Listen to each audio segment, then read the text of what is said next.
God morning. Good morning. God morning.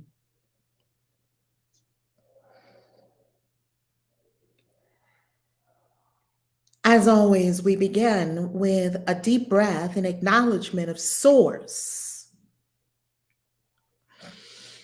an acknowledgement of oneness with Source.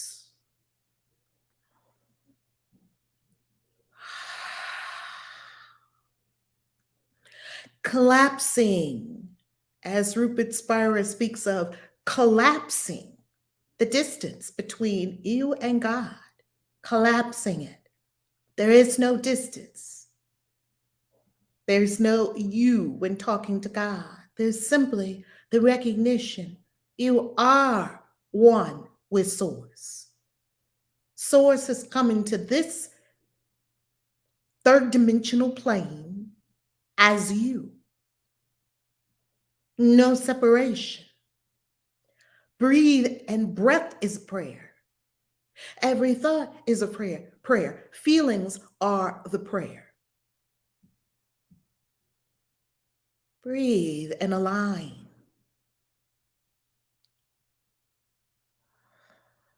Open the mind. Open the entire being to new ways of seeing things, to seeing differently, to being differently, to having new and spectacular results. Breathe.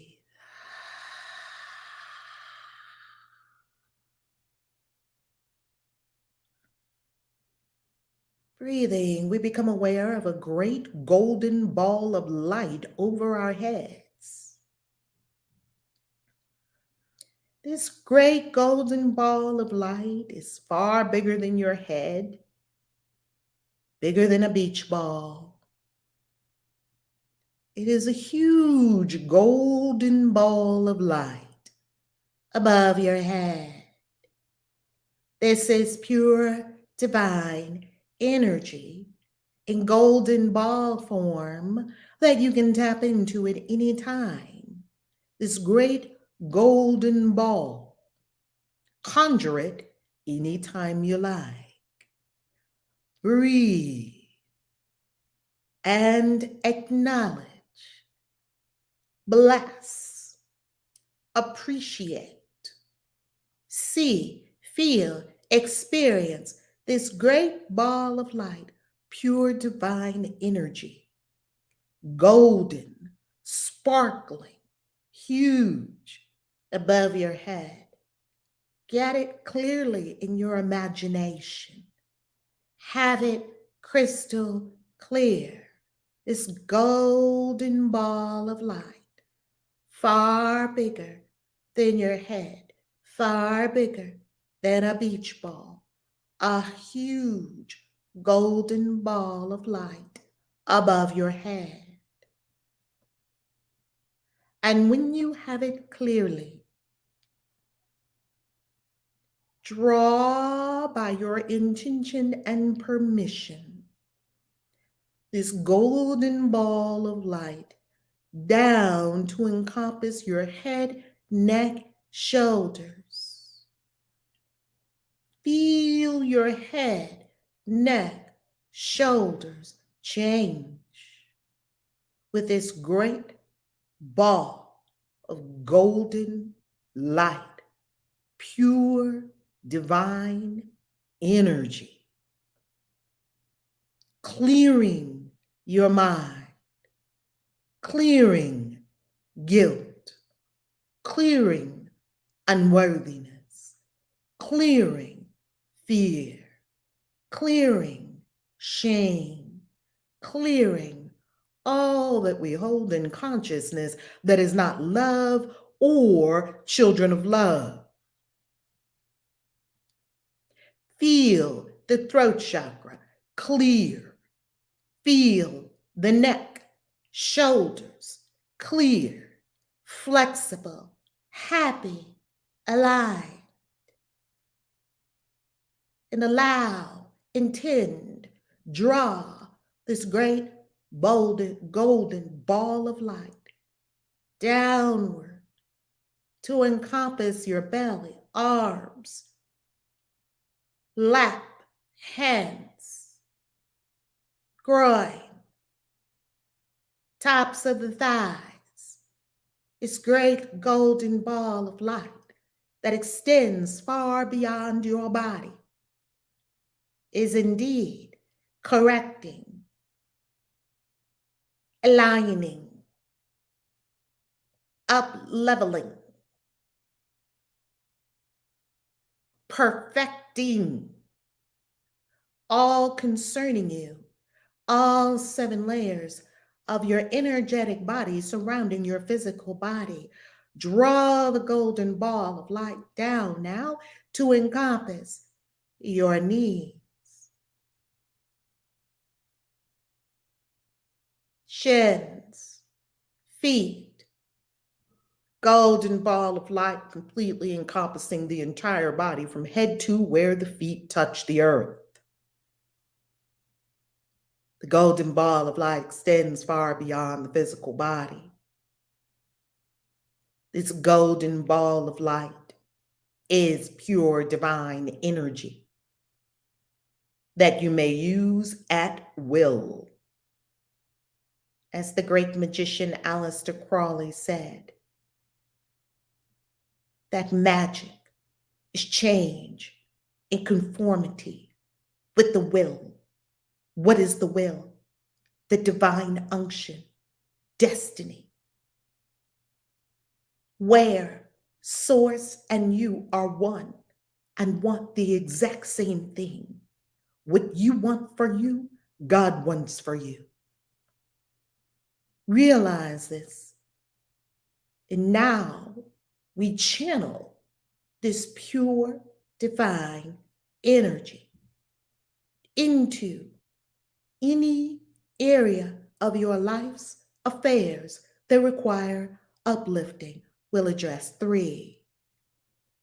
Number 1, pick the area of your life that you desire to direct divine energy in a ball of light that will absolutely cleanse, clear, perfect, and align with love that area of your life.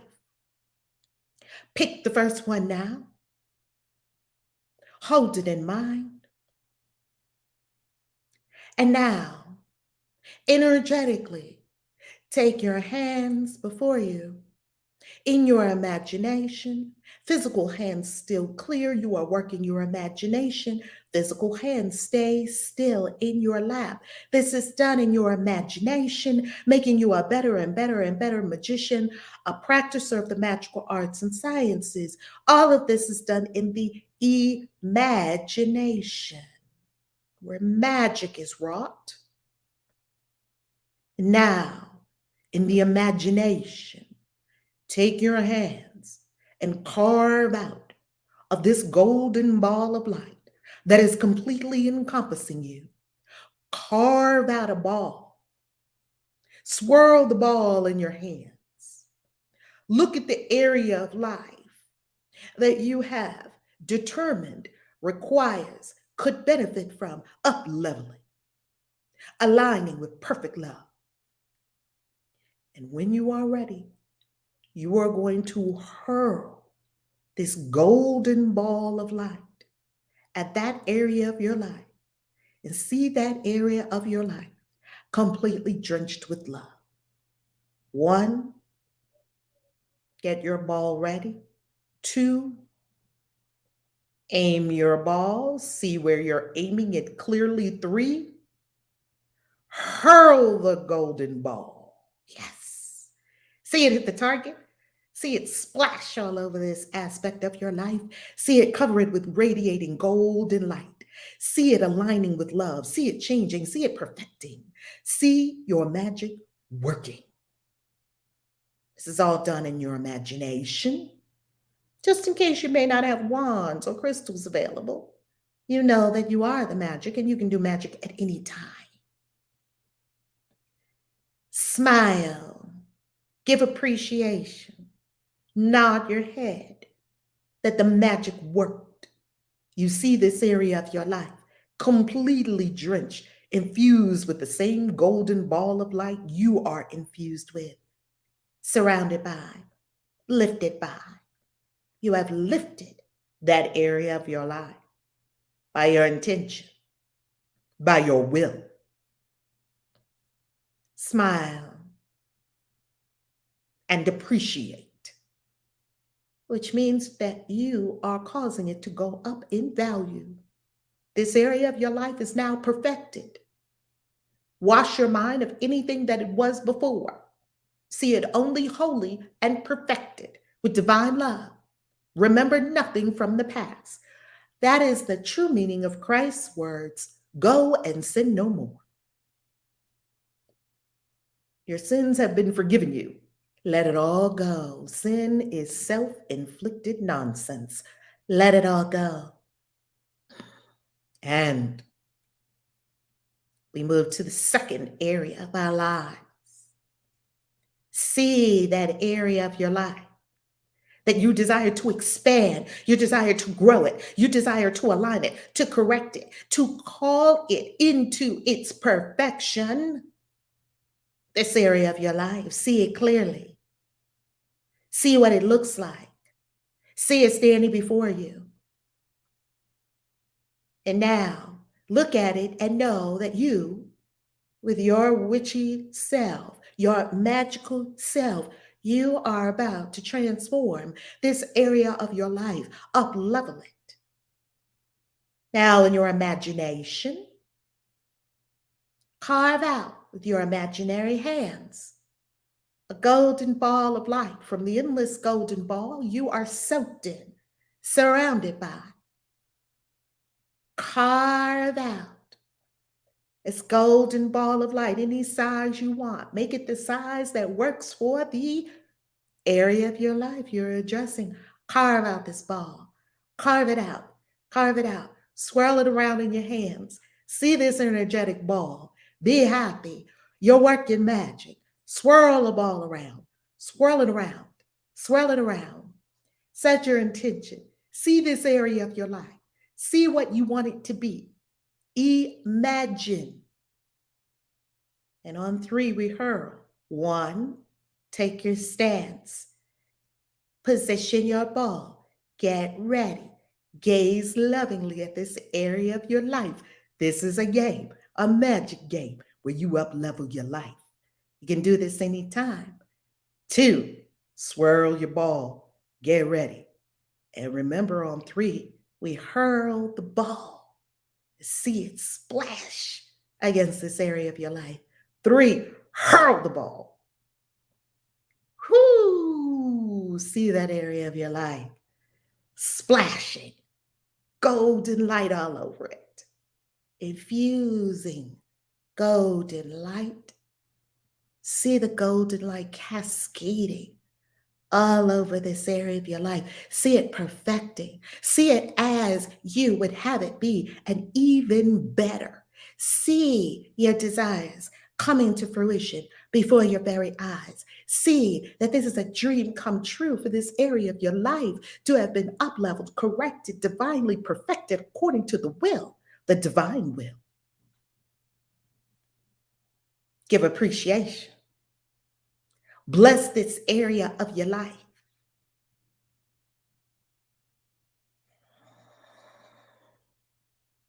Breathe. And 3. Call forward the third area of your life that you desire to up level, correct, ease that divine love in there. Drench it with divine love. Perfect it. Up level it. Make it better. Make it heavenly. See this area of your life. And as with the others, Begin to carve out the golden ball appropriate to this area of your life. See in your mind's eye what you desire this area of your life to be like. Carve out the golden ball out of the endless divine love energy you live in, you breathe. That is your very being. Carve out this energy. It's at your disposal to use as you desire. Use it in alignment with divine will and see your life take off like a supernova. Carve your ball. See this area of your life. See that it is about to take on the divine qualities of love, wisdom, power, peace, beauty, bliss. Oh, it's going to be spectacular. Carving your ball. On 3, hurl the ball. 1, carve the ball. Ready your stance. Ball in your energetic hands. 2, get ready to hurl the ball. Remember, on 3, we hurl it, and 3, hurl the ball. And see this area of your life splashed with divine love. Golden light taking over this whole area of your life permanently. See the divine love soaking, drenching this area of your life. It is perfect. It is beautiful. It is divine. By your will, by your intention, by your power, by your attention. And before you, behold your magic successfully applied to areas of your life that by your intention, you desire to perfect it up level. And be proud of yourself. You did it. You transformed your life at will. At any time, you can hurl divine love, this golden ball, at any relationship, any issues in the body temple, any money experience, any work, destiny, career experience. You can hurl this ball at any time. You're surrounded by pure divine energy, raw and pulsing, waiting for your attention and your intention to shape it and your will to propel it where desired. Give appreciation to this whole universe of life and blessing. You have the power to bless. Life and death is in the power of the tongue. You have the power to bless and to curse. Curse those areas of your life that no longer serve you and let them die. Bless those areas of your life you desire to flourish. Use your tongue as a sword, a double-edged sword. As Christ cursed the tree that did not bear fruit, and they came back and the tree had shriveled because it bore no fruit. You too have the power in your life to curse anything that you desire not to bear fruit. Unworthiness, you will not bear fruit. I curse you to bear no fruit in my life. Curse whatever you do not want to bear fruit in your life. It will become impotent, powerless against your word, backed by your will and your intention and your knowing of who you are. Now breathe.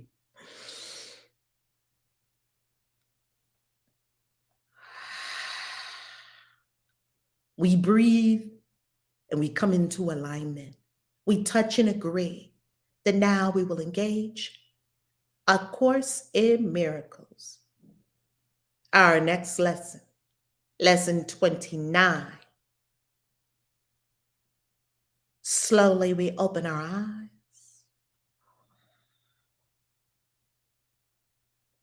Slowly, slowly, slowly. And we give love and appreciation to everyone here. We offer love and appreciation to you. You are blessed. You are loved. You are loved with an unfathomable love. You are divinely blessed in every area of your life. Everything's working out perfectly for you. It's called EWAP. Everything works out perfectly. You are so appreciated. A Course in Miracles, lesson 29. God is in everything I see. Yesterday we had 6 exercises. I'll be honest with you, I got 5 done in earnest. I didn't get 6 done. I got 5 done. I feel very good about it. I feel very good about this whole course because these are the most exercises I've ever done with the course after years of studying the course. God is in everything I see. Let's affirm it together. God is in everything I see. God is in everything I see. The idea for today explains why you can see all purpose in everything. It explains why nothing is separate by itself or in itself. And it explains why nothing you see means anything. In fact, it explains every idea we have used thus far and all subsequent ones as well. Wow, this is an all-encompassing idea that God is in everything I see. Today's idea is the whole basis for vision. Get this one and you will get the whole basis for vision. God is in everything I see. God is in everything I see. Quantum physics says the same thing. This is also proven scientifically. You will probably find this idea very difficult to grasp at this point. You may find it silly, like God is in a table, God is in a light. You may find it silly, irreverent. God is not in that. Worm, senseless, funny, and even objectionable. You know, our good Christian sensibilities might even be objecting to that. No, God is in heaven. And down here on this earth is wickedness. Certainly, God is not in a table, for example, as you see it. Yet we emphasized yesterday that a table shares the purpose of the universe. And what shares the purpose of the universe shares the purpose of its creator.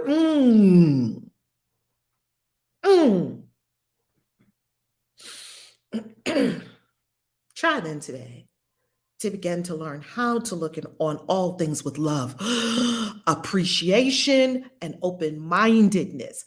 Try then today to begin to learn how to look on all things, all things, all things. That argument with my boo, all things. My kids going crazy, all things. This money not doing the way I want it to go, all things. This house not going the way I want it to go, all things. This business not going the way I want it to go, all things. Nothing escapes your vision of love, appreciation, and open-mindedness.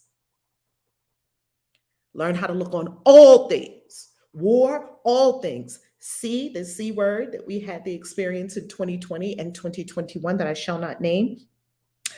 20 and 2021, all things. Would you know what is in them? Nothing. Let's go back. You do not see them now. Would you know what is in them? Nothing is as it appears to you.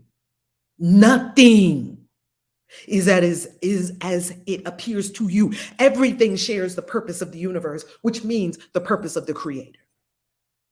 Its holy purpose stands beyond your little range. Wow, it has a holy purpose beyond what I can perceive. It has a holy purpose. See has a holy purpose beyond what I can perceive.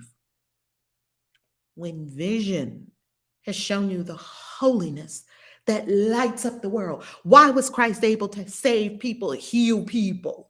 Because he saw the holiness. He didn't see their illness. He didn't see that there was anything wrong with them. And his holy power of the energetic resonance of perfection, that all he saw was holiness and love and perfection and beauty, called everything in its presence into the same love, holiness, perfection, and beauty. Its holy purpose stands beyond your little range, Valerie. When vision has shown you the holiness that lights up the world, there's a holiness that lights up the world. You will understand today's idea perfectly. When vision has shown you this, and you will not understand how you could ever have found it difficult. How could we have found it difficult to know that there's a holy purpose for everything? Our six, we'll do one together as we do every morning from ACIM, A Course in Miracles. Welcome. If you're brand new here, welcome. We love you. We love you. We love you. And we welcome you. Our 6 2-minute practice periods for today, 2 minutes, 6 times. That is 12 minutes out of your entire day. You can do it every 2 hours. You'll be done in 12 hours. And we start the first one now. So because we start at 7 a.m. Eastern Time, at about 7:30 this evening, you'll be done your last exercise if you do them every 2 hours. Our 6 2-minute practice periods for today should follow a now familiar pattern. Begin with repeating the idea to yourself. God is in everything I see. Say it to yourself right now. God is in everything I see. And then apply it to randomly chosen subjects about you, naming each one specifically. God is in that bottle of water. Try to avoid the tendency toward self-directed selection because that's still using the mind. That's overuse of the mind.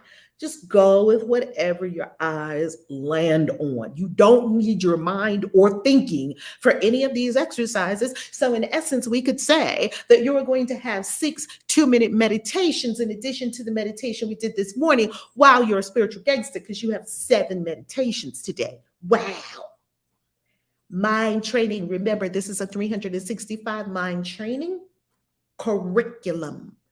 And our mantra for the year is an untrained mind can accomplish nothing. And if you're trying to do magic from an untrained mind, I guarantee you're burning your life up. Begin with repeating the idea. Let's see, naming. Try to avoid the tendency towards self-directed selection, which may be particularly tempting in connection with today's idea because of its wholly alien nature. See, we might want to just look on some beautiful things and say, God isn't everything I see. We want to look past maybe that pile of poop on the ground that the dog just left and look at the flower. Oh, God isn't everything I see. No, if your eyes land on a pile of poop, God isn't everything I see. Even if you don't agree with it, even if you find it objectionable, even if the ideas are startling, even if you don't like the ideas, it's all good. Just do them. Remember that any order you impose is equally alien to reality. If you impose an order, you are actually defeating your own purposes here. Your purpose is to be free, yes, beloved? Your purpose, as the Course said, we have a holy purpose here. What is the holy purpose? The holy purpose is a curriculum to connect you with your inner teacher. There's a whole curriculum aim of the Course. And the Course has many aims that you have an inner teacher. And this is a map. The Course is one map, one way by which some people, it says, it's one way of many. You can still find your teacher if you have no books or no nothing, because the inner teacher doesn't leave someone because you don't have a certain book. This is one way. This book resonates with us. We like it. We use it. It's not a religion. It's one way you can do it. It's one way that you can connect, live from, love, be guided by the inner teacher, that the inner teacher is the voice for your life. The voice, capital V voice. Your list of subjects should therefore be as free of self-selection as possible. For example, a suitable list might include, God is in this coat hanger. God is in this magazine. God is in this finger. God is in this lamp. God is in that body. God is in that door. God is in that wastebasket. In addition to the assigned practice periods, repeat the idea for today at least once an hour. Ooh, God is in everything I see. God is in everything I see. Looking slowly about you as you say the words unhurriedly to yourself. It's very important that you never rush. At least once or twice, you should experience a sense of restfulness as you do this because we're coming home to the truth. It is restful, it is beautiful to come home to the truth that God is in everything I see. We thought we beheld a hostile world until today. As Mama Ia says, until today. Until today. Yeah, I was crazy until today. Yeah, I used to do that until today. Yeah, that used to get me until today. Oh, yes, because now I see clearly. We asked to see. And not only did we ask to see, we said, I'm determined to see. And what are we determined to see? We're determined to see that God is in everything. God is in everything I see. That's what I'm determined to see. I'm determined to see only God. That's all. That's all I'm going to see. And that is not delusion. That's reality. And I'll tell you from a quantum physics standpoint, if you're coming to the 222 event, where we are diving into quantum physics, quantum manifestation, we are going so far beyond the physical. You will have instantaneous manifestations. Instantaneous manifestations. And the quantum says this, besides the idea of quantum entanglement, that one thing in one place is connected to something in another place. And they are not connected, obviously, by time and space. Because the second one thing changes in one place, the thing changes in another place instantaneously right along with it. Because these two atoms, these two molecules, these two energetic representations of source have become entangled. Look up quantum entanglement because we're going to be talking about that at quantum manifestation. You see, if you understand, I believe, as Dr. Joe Dispenza says, that science is the contemporary language of religion and spirituality, not religion, spirituality. I believe that if you understand quantum physics, you'll understand magic, because as much as I've studied quantum physics, it is very similar to magic. So even quantum entanglement and collapsing time-space continuum and being able to understand how the quantum works, your manifestation is on a whole new level. No longer are you dealing with time and space. So quantum physics is telling you the exact same thing that A Course in Miracles tells you. Here's another understanding that we have from quantum physics and the quantum field. That there is a quantum field. What do we call that? We call that the nothingness. Isn't that what we call source? Source is shapeless, timeless, deathless, breathless. It always has been, always will be. Isn't that the same as you hear them describe the quantum field? Okay, and everything exists in this field. Well, in the quantum field, when we look at a table, let's say, if you don't want to think to yourself, God is in that table. If you need more, because I like science, that's probably why I love quantum physics, because it helps me to understand. I just love science. I have a very inquiring, inquisitive mind. I love science. Well, when you look at a table, pardon me, and we've probably all heard this before, when you look at a table and you go down, down, down, down, and you examine the table, smaller and smaller, smaller and smaller components, you see that it gets to the tiniest components like molecules and then atoms. And it gets to a tinier component, and then they call it quarks. And then you're looking for a tinier component beyond that, and what do you find? Nothing. Nothing. Because they keep going smaller, smaller, smaller, smaller. What do they find? Nothing. Space. What? This universe is 96% dark matter and dark space, dark energy. 96%. Sound like your subconscious mind? You can use this in magic. Go to ValerieLove.com and register for the 222 event. And it's on 222. All the beings that are coming, oh, this is an incredible event. This is an incredible event. Let's do our first exercise now. Dr. G. Willie is going to be there as well in Miami. This is an incredible event. Deep breathe.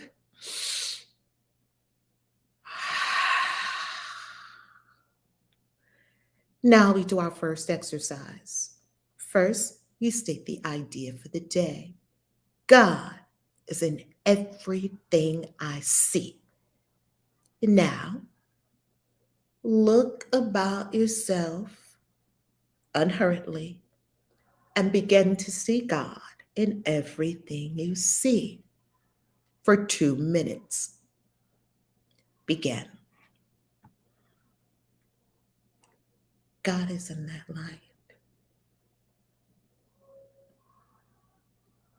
God is in that air conditioner.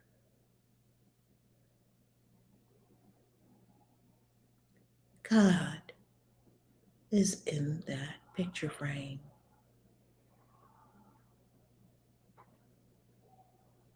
God is in that coral.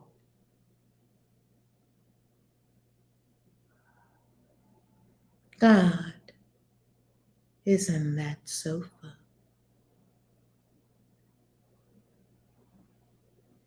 God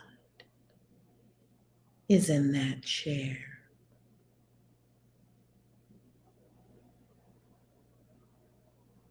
God is in that door.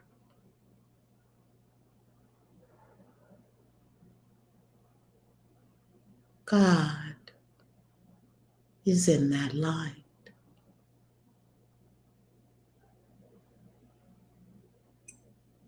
God is in that cord.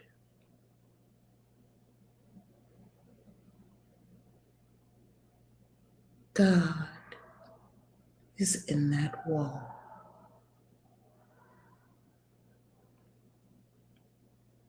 God is in that stove.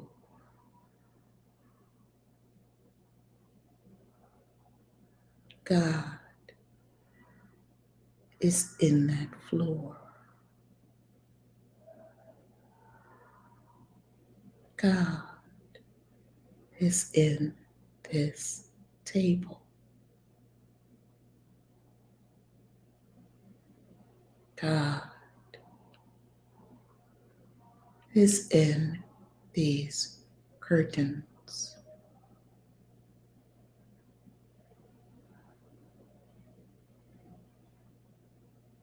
God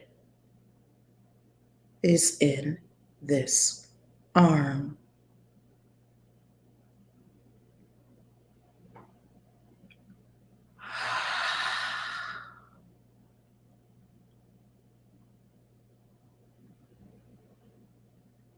And we are complete with lesson 29. The floor is open.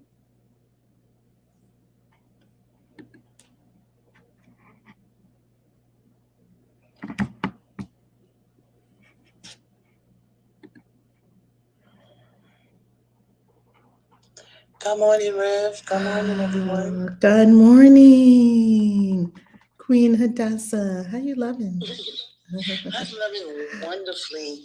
You know, this lesson, I remember when I was binge watching videos on your channel, and I remember you were going off in a video, and you were on this lesson, because I think that's when your daughter got arrested, and you were like, God is in the barbed wire. You were like, God is in the barbed wire. And you just, and went off in this video to really emphasize the point that God is in everything. And I was like, wait a minute, God is in everything? Yeah, God is in everything I see. So when I every time I get to this lesson, I remember that video, and I remember to do this lesson and to remind myself that, where is God? God is in everything. God is in this bed. It's in this pen. It's in this, in I don't know, this room. It's in everything. And so just to get out of any kind of stuckness, if I'm like feeling separated from God, this lesson helps me to remember that everything, vision is wholeness, nothing is separate. Everything is part of one whole thing, all is mind. So when I feel any kind of separation, I remember this lesson 29. God is in everything I see, and I am complete.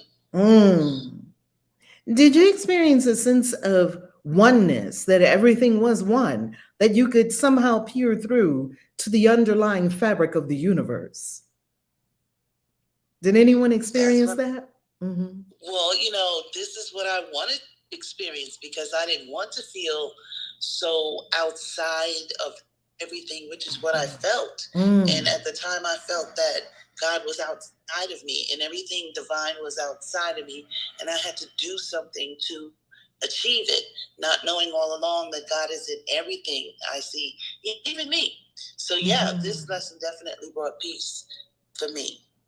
I'm complete. Delicious, delicious. Who else?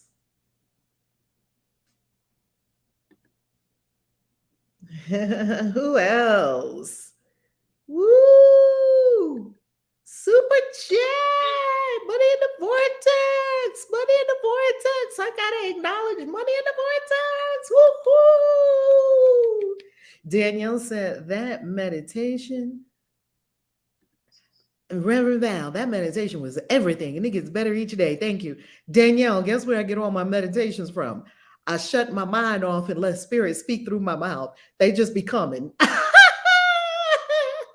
I'm just as surprised as you are at the meditations. I freaking love the meditations. I'll be like, what we doing today, God? I just close my eyes and I just go in the source. What we doing today? And it's amazing. All right, Queen Vashti, how you loving? Good morning, everyone. Good morning. Yes, I did sense have a feeling of oneness during that. It was a slight sense of oneness, as you had mentioned. The meditation was very, very delicious. I like that meditation. I'm going to use that meditation myself when I am, before I do these exercises today. And I'm really enjoying this today because I'm not busy and I'm not doing anything but listening to the Course in Miracles. Usually I'm busy with work stuff, so I don't get to listen to all the meditations. I usually just kind of come in on the call because I don't want to interrupt the integrity of the meditation. But yeah, I'm enjoying this morning. It's very delicious, and I did have a sense of oneness with everything. I'm complete. Delicious. Do you know what this is going to be able to do for you and your magic family? And by the way, I was receiving the invitation. It is an invitation from Spirit because nothing's a have to. I was experiencing the inspiration and the invitation to take the meditations that we've been having and clip the meditations and put them on separate videos here on the YouTube channel, and possibly on That's my. what I was gonna say. 365-day meditation. That's all I was gonna say. Look, if I was like Oprah and Deepak, I would put it on my channel, on my page, and on my website and sell them, right? Hello, somebody. Hello, somebody. Thank you, Harmony. Put them right on the Create website. A package, as you always say. Create a package. Oh my God. Because the meditation is so changing. We can put a whole month of meditations. I can put a whole month of meditations together into one package, and then you can have a different meditation every day for a whole month, like the month of January, which is really incredible. You know, one of the things that is really fascinating about this is that people are unaware of what magic really is. And Circle of Life, money in the vortex, money in the vortex, money in the vortex. Woohoo! I gotta get them. I gotta get my bell. I gotta get my bell. Because y'all are throwing money out here in these streets. I love it. I love it. I love it. I love it. So gracias, gracias, gracias, gracias. One thing I've got to say about magic, we are sometimes misunderstanding the power of magic, and that magic just doesn't happen when you're in a doesn't happen exclusively when you're in a circle. You know, I used to say, okay, I'm gonna do a spell tonight, I'm gonna do this, I'm gonna do that, I'm gonna do a ritual, you know, I would gather all my things together. And of course, as soon as you decide that you're going to do something for something, the magic begins. Magic doesn't begin when we're in the circle. Yes, magical practitioners, the magic begins in mind, in the imagination. When we look at something in our lives and we know that we can up level it, we know we can change it, we know that we're going to do some magic. Oh, I'm going to change. Oh, watch this. I'm not going to complain about it. I'm going to be about it because I know magic, right? And when you consider, can you imagine? That would be great. That package would be magical. Yay! Oh my God. Oh my God. Wow, wow, wow. Authenticity. Woo. It's so critical, isn't it? It's so critical. So what we are coming to understand, Christian Witches app. Come on. Woo. Taya Bell. You speaking about language now. You speaking about language. Because we're already working on the Christian Witches tarot decks. It's going to be a few decks. And so when we look at that, we're doing magic all the time. You can do magic in your mind. What if there's something you want to up level, change in your life? Do you see that in 3, we can transform and transmute? These are 2 different things. The energy and the representation of anything in our lives, 3 areas in your lives. You can do it in 15, 20 minutes. So, yes, you can still do your circle. Yes, you can still get all your crystals, get all your incense. Oh, we love all that. Put on the robes, light the candles. We love all that. And to know that you also have in your toolbox the ability to do magic on a dime, just like that. You're sitting and you know that you're going to be having a 20-minute wait for something that you're doing. Boom.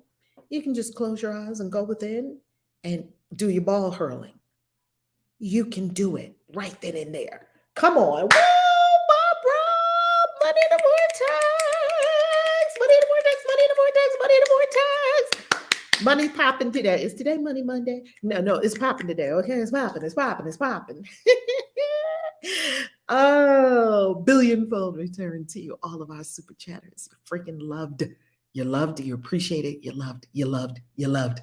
You appreciate it. Mwah! Love it. Who's next on stage? Welcome. Good morning. Is it B? B, are you next?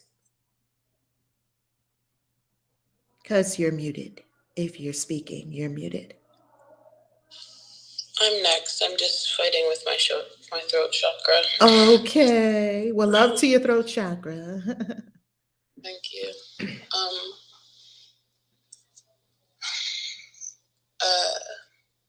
Sorry, I'm fighting attacking thoughts. And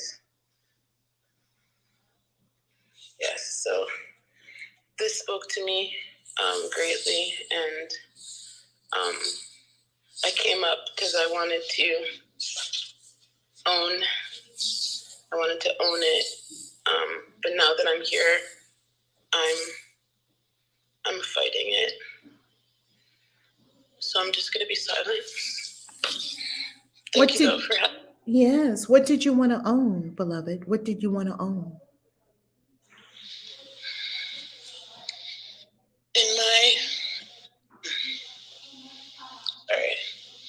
In my relative life, I'm a social worker, but in my spiritual life, I have gifts that Source is giving me daily, and my attacking thoughts are holding me back. And the other day, like Princess, she sang, and we share similar gifts.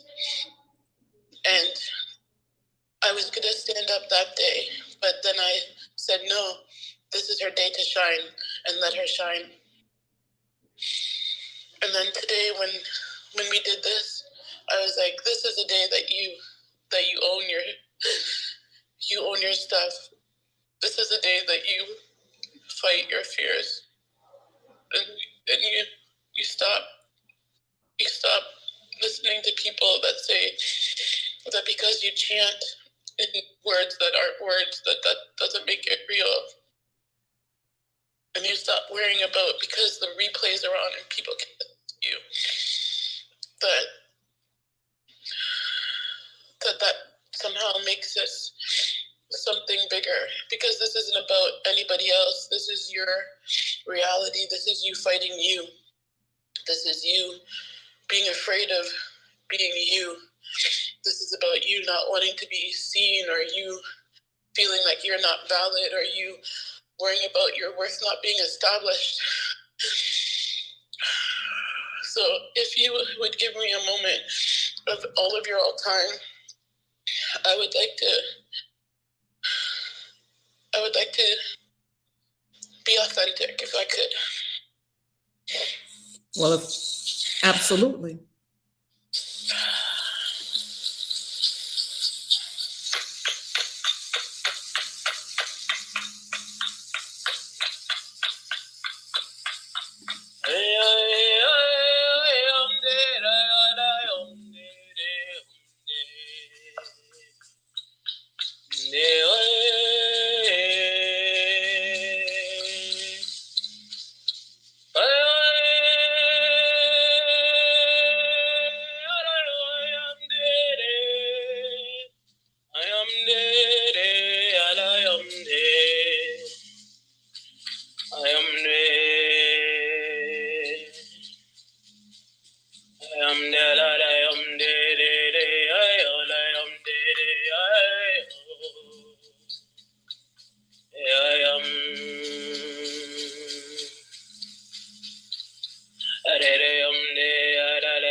Sorry, I'm emotional. Wow.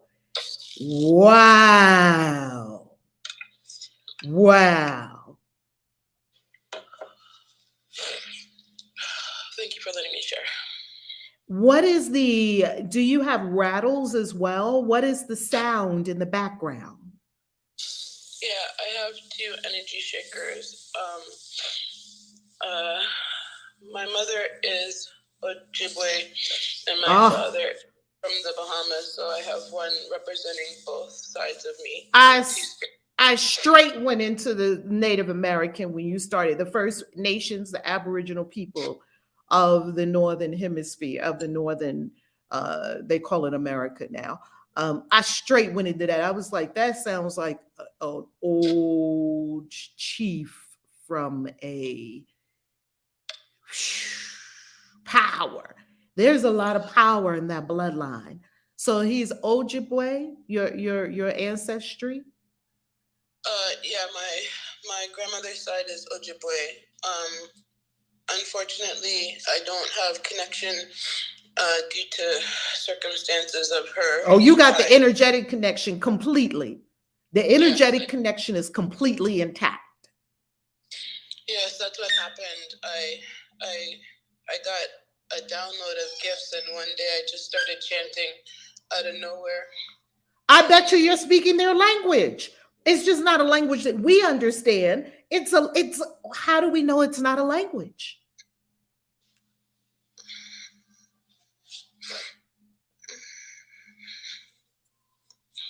Yes? Yes. Yeah. What is the fear? What is the fear? My fear is my fear is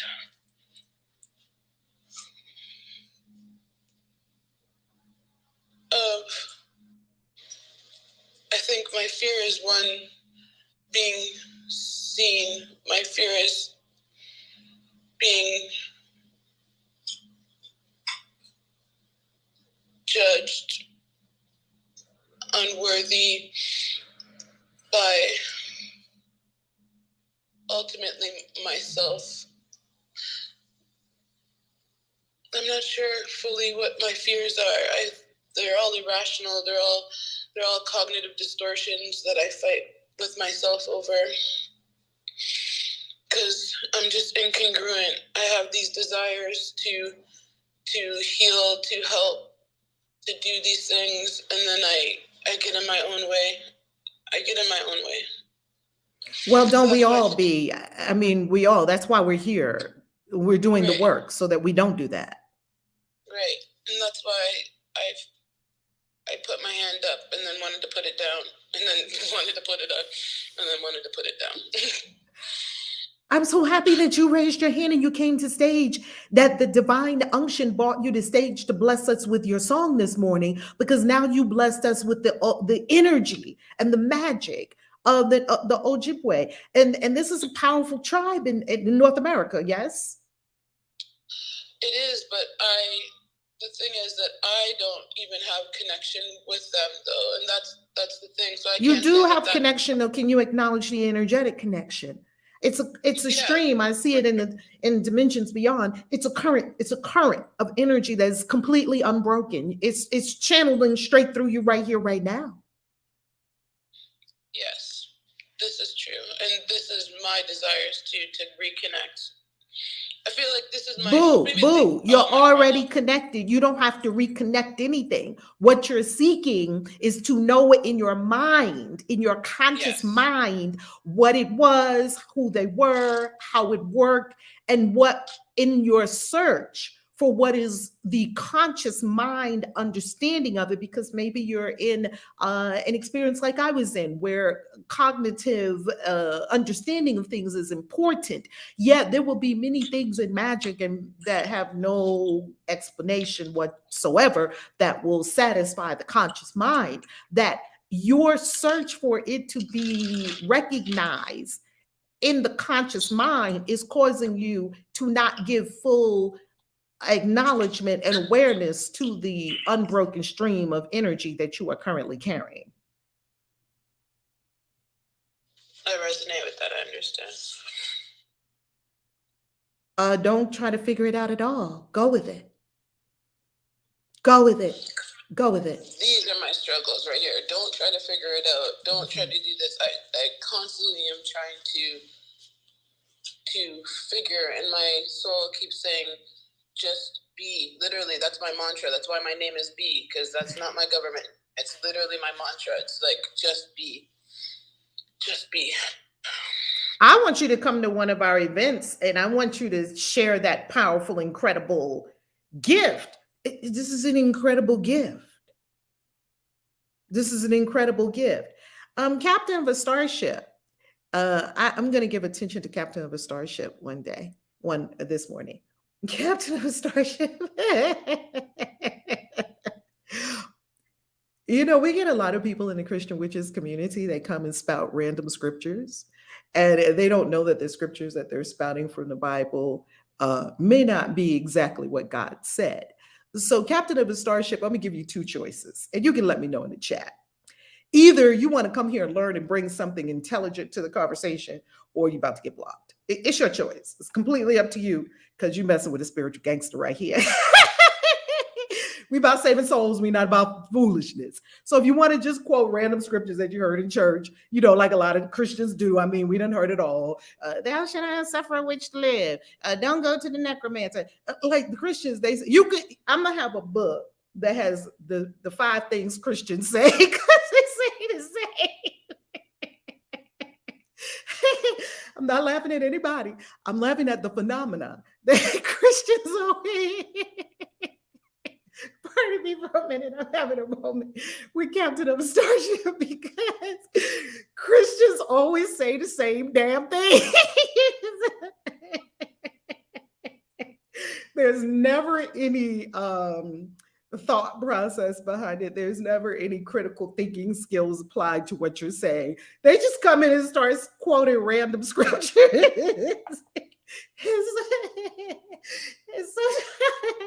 Oh my God, I don't know why this thing is so funny to me today, but sometimes they come on Instagram and they have these whole paragraphs of scriptures. I'm like, okay, we have Bibles. Did you see that the name of this is Christian Witches? We have Bibles. And we actually read them and research them. But here they come in with their random scriptures. They just put whole long paragraphs of scriptures. I'm like, well, thank you. Is there anything else? Is there more? Pardon me, family. I just got off on a little tangent there. Like, what the fuck, dude? What the fuck? But named captain of a starship. What starship are you talking about? Starships, Christians don't even agree with starships. So, captain of a starship, I'm going to give you two choices. Pick one. Either you're going to bring something intelligent to the global conversation about Christian witches, which means the magic that has been practiced in Christianity. And if you study your own faith, you will know that the priests and all the practitioners of Christianity practice magic, including Christ, change of energy. And if you understand what magic is, and if you're willing to go beyond the church, and all the people that come here that are Christians that hang out with us, they just have secret desires to be magical, but they don't know it yet. They haven't acknowledged, right, their magical self. And it's all good because maybe it's not time yet, or maybe it's just not everyone has their own evolution. I'm here to serve humanity, and I'm here to serve humanity with the gifts that I have, and it will be served through me as me because I'm about my Father's business. I'm not here for anyone or anything other than source. That's it. That's it. That's all I'm here for. So we're not here for arguments. We're not here for debates. We're here for powerful discussion, spiritual practices, magic that ascend the soul. That is it. And if you're adding something to that, wonderful. If you're bringing a powerful perspective, wonderful. If you're bringing critical thinking skills, wonderful. And we don't even need people to agree with us. Absolutely not. I love talking to atheists. I love talking to all kinds of people. All kinds of people are in our community. As long as you bring your powerful perspective with no judgment, love cannot judge. This is a community of love. So when you walk in this door, come correct, or else you're going to be escorted to the door, just like a bouncer in a club. I'm from the hood. I've got no problem with it. And Source started me in the hood, so I would have no problem with it. I would be a great spiritual gangster. Got no problem with it. If you're bringing, that's for everyone. If you're bringing something powerful, you don't have to agree. We are not all supposed to agree. You're supposed to bring your own. This is the community where you bring your own perspective. And we say, oh, okay. Thank you for sharing that perspective. I never heard it before. Or, yeah, I've heard that perspective before. Thank you for bringing your Islamic perspective. Thank you for bringing your Buddhist perspective. Thank you for bringing your Christians are the only people in bad behavior everywhere around the world. Christians are the only ones coming in with the damnation, the judgment, and thinking everybody should be a Christian. Everybody should think like them. And otherwise, God don't love you. You're going to hell. I mean, it's a ridiculous notion, but I used to think it. For 26 years, I used to think it. And I'm convinced that all the Christians that come and hang out with us really want to be Christians. That's kind of what my sense is. So, take it or leave it. That's what this community is about. If you don't like it, there's 50 million other communities on the planet. I'm not sure why people come into the community and say, I don't like it. Okay, there's the door. Go where you like it. But you're not gonna come in here just spewing ridiculousness. Not gonna happen around here. Not going to happen. Okay, not going to happen. Anyone can tell me, and Captain of a Starship, I love that. Even witches have told you that you're wrong. You're the only one that doesn't appear to see it. That's beautiful, Captain of a Starship. From my perspective, my spiritual walk doesn't have anything to do with anyone else, and neither does yours. There is no right or wrong in my world. And it doesn't matter what other witches say. Why would another witch have anything to do with my spiritual walk? It's called a spiritual walk for a reason. It is your unique walk with Source. And you're out. Because I guess you just don't really want to. Block user. And you're done. That's too easy. Yeah, you're wrong. I just showed up this morning to tell you you're wrong. Okay.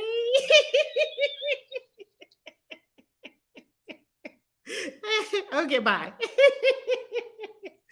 Do they not know about the block button? I don't know. Harmony? The block ministry is real. If y'all didn't know, the block ministry is real. Hello? Oh my I God. just wanted to thank Dee for her share because it brought me to tears immediately. Yes. And I want to thank her for being brave and coming up and sharing her gifts. And B, Thank you returning so to much. B. Yes, returning to B, just so we took out the issues that were going on here. B, you are so appreciated for having that. One thing that came to me as well as you were sharing was that you hit the nose right on the head. You said that there were two things going on, that you were the social worker and that you were, the gifts are coming. How about you embody the gifts and do your social work for as long as you do your social work? No one's telling you, to leave it immediately. It will all unfold. Spirit will unfold the whole thing. The key is own the gifts. Use the gifts. That's the key. That's the key. Own it. Walk in it. And if people, you just got an example right there of people who say, you're wrong. How can you be wrong and you're in a spiritual path? God doesn't even have a concept of right or wrong. Yet, know that when people judge you, they're judging themselves. It has nothing to do with you. Yes. It has nothing to do with you. And you can see it. You saw it perfectly. It's very interesting, B. You must be an incredible manifester because you brought up fear of judgment, same thing that I operate with, right? Fear of judgment. And you saw a fear of judgment pop up right here for both of us. Fear of judgment. Somebody's judging, you're wrong, right? There you have a fear of judgment. And guess what? Nobody died. Nothing changed. Oh, wow. I just got some judgment that I was afraid of. And nothing changed. And I'm still on my spiritual path. And I'm gonna be on it. I'm gonna be on it until God has me on something else, or until until God does something different. This is what I'm doing. I'm on my divine assignment. I don't care what no witch, pastor, or nobody else says. I am about my Father's business. Come for me if you want. You got the wrong one, especially at 7 o'clock in the morning. I just meditated. You got the wrong one, boo. You got the wrong one normally. Because if you're going for anybody, we don't even recognize that going for people and telling them they're wrong is an issue. We don't even recognize that. So if we don't recognize that, we ourselves must be in such a level of deep self-loathing, self-judgment, and our own inner critic must be judging what we ourselves are doing in our spiritual walk. So there we have it. B, you saw the judgment. Okay, we are afraid of judgment. Somebody judged us. You're wrong. Okay. What changed? What changed? Did anything change? Okay, you got judged. Did anything change? Right, and that's why I came up, because it was the acknowledgement that it was the attacking thought, and it was that the attacking thoughts are attacking my invulnerabilities, and that the work is really me. Like, it's owning the fact that I'm attacking myself by not honoring myself. So it's knowing that this whole journey is about me, and that people are going to project whatever they're projecting about themselves, and like that could be my mirror and my lesson. So I have to own my power, and more so I have to love myself in every moment of now, and embrace myself, and embrace source, embrace my source, myself, and use the 10 commandments that we learned the other day, seeing you here, and empower myself. So yeah, that's what I had to come up and face it, and my chant was a little wobbly because of my solar plexus being all shaky, but it didn't sound wobbly to me. I just want to let you know that. Well, I'm glad. It was very strong, very strong. But yeah, so thank you. I appreciate that, because inside it was like, wow, can we work together? Oh, you like, talking about Akila? Oh, girlfriend is Rosa, you have a hot mic. Rosa, mic up. Oh, I'm so sorry. Oh, good. I know, beloved. I know. B, here, write this down. Write this down in your journal. Oh, they were talking about it in the comments. It was so powerful. God bumps. It was like two different people were speaking. That was the experience I was having. I don't know if anyone else was having this experience. Oh, I got the God bumps now. The experience I was having was that the person, the human was speaking, and the human was fearful and having challenges and attack thoughts. And then when you went to the chant, it was like, holy smokes, what just happened? It was a different person. Two different people, almost masculine. The chant voice was masculine. It did. It did sound like a masculine chief. I didn't know it was Ojibwe. As soon as you started, I was like, I went straight to the Native Americans, straight, because I've been in Lakota sweat lodges. I love our Native American brothers and sisters, or First Nations, as we call them, because they were here before it was called America. And the First Nations, I'm telling you, I went straight to my experiences with the First Nations. I was like, woo, you could feel it. And it did sound like a chief, like a male chief. That's exactly what it sounded like. Profound. Do that. Do you do it every day? Do you do it every day? You don't have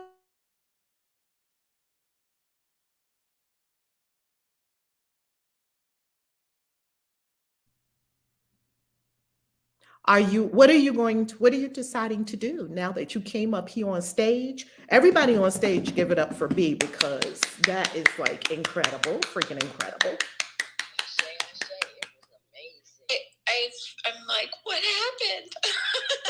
So I came into the room a bit after, so I'm just trying to catch up with what happened. But it sounds amazing what I'm hearing. Wow. Can you give B, would you like to do it again for Adrian? And Adrian, it's so amazing that you came in, because we were just talking about the 10 Commandments.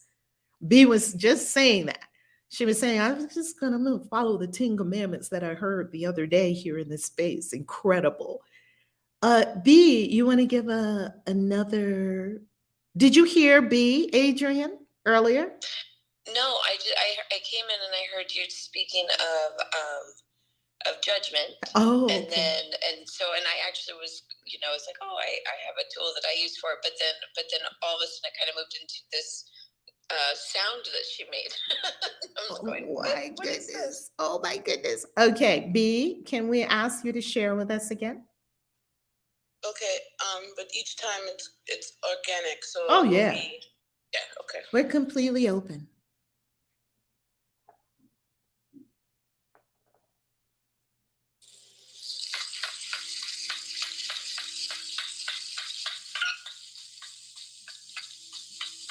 I am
Wow. Oh my gosh. That was amazing. I just closed my eyes and just went with you. That's are you a shaman? That's shaman speech right there. So when it started, to be honest, I'm not sure what happened, but I feel like maybe. And at the same time, both sides, energetically wise, my two spirits came out. So that when you said that it's masculine, it makes sense because energetically, I'm two-spirited. So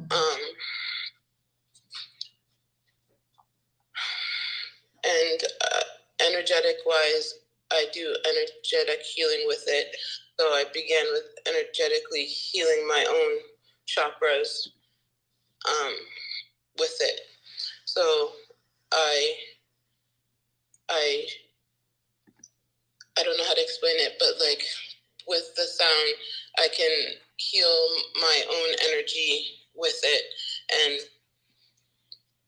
and then I began healing my own traumas with the sound. It was like Source was helping me channel down with the sounds, and I would energetically heal it, if that makes sense. Well, yeah, I just felt like you healed something in me. I mean, it's frequency. So, wow, that was amazing. So really quick though, in regard to the room, did somebody come in and speak ill of that? Because I feel like that was overwhelmingly awesome. Oh, no one spoke ill of it. We are also on my YouTube channel. We're on two YouTube channels, actually. We're on the Valerie Love Kaisi YouTube channel, and we are also on the Christian Witches YouTube channel. And we are also live streaming on the Reverend Valerie Love Facebook fan page. So one of the comments, so we intersperse comments from the Love Tubers on YouTube. We intersperse comments from Facebook. And sometimes we get commenters that are spicy. So we had some. Okay, because I was part of the judgment conversation. Okay. Like, what? So. Okay. Yeah, we had someone in the comments that was a little spicy, and we handled it, so it's all good. And it was a powerful spiritual lesson because, as we know from a course, one of the course lessons is all things are lessons God would have me learn. And one of the powerful things about the course is that it gives you what you need before you need it. So did we just hear earlier today in our lesson for 29 is God is in everything I see. So God is in a person who doesn't see things like me as well. God is in everything I see. God is in a person who would want to judge anyone else. God is in everything I see. So that's the first lesson that I got from it. The second lesson I got from it was the timing of it was so perfect for us to have a shared experience of our fear playing out and what happens afterward. I'll give you an example. Be powerful, courageous, bold, stepped up on stage and wanted to be on stage the other day when our gorgeous Lake Princess was on stage. And Lake Princess is a singer, and she sings in languages that we don't know. And she called it an unintelligible language. Yeah, I call them languages that we don't know. Well, B I heard said, of those being called also light languages at one point too. So yes. I don't know what it is. Yes, I just consciously don't know what it is. Yet in our energetic spheres, we all know what it is. It resonates. We know these songs. These are ancient songs. We know them. Well, B said, I felt, as I was hearing, but B, correct me if this is inaccurate, I felt a resonance with Lake Princess because Lake Princess sings songs and they just occurred to her. She just began singing, and she's singing a whole song in a language that we currently do not consciously know. Yet it resonates with us. We love the songs. And so B said, that sounds like what I do with regard to chanting. And then B, you shared, just for everyone who just joined us and wondering what's going on, that I am afraid. And I asked, what are you afraid of?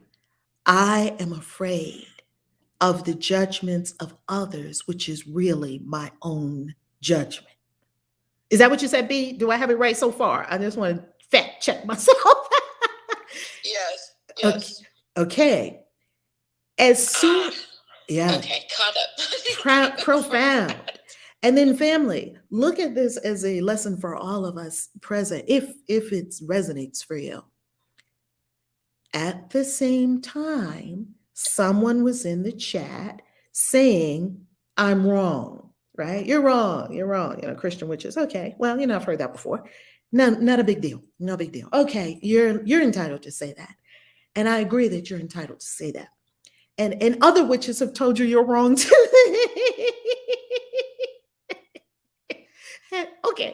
Okay, fine. And what happened? A public judgment, right? Because what is under it? Fear of judgment. What is my number one fear with Christian witches? From the moment Spirit gave it to me, 11 years ago when I came out on YouTube. In YouTube, we have millions of viewers on YouTube. On YouTube, what happened? It came out a decade ago. October made a decade. Okay? It came out on Christian witches.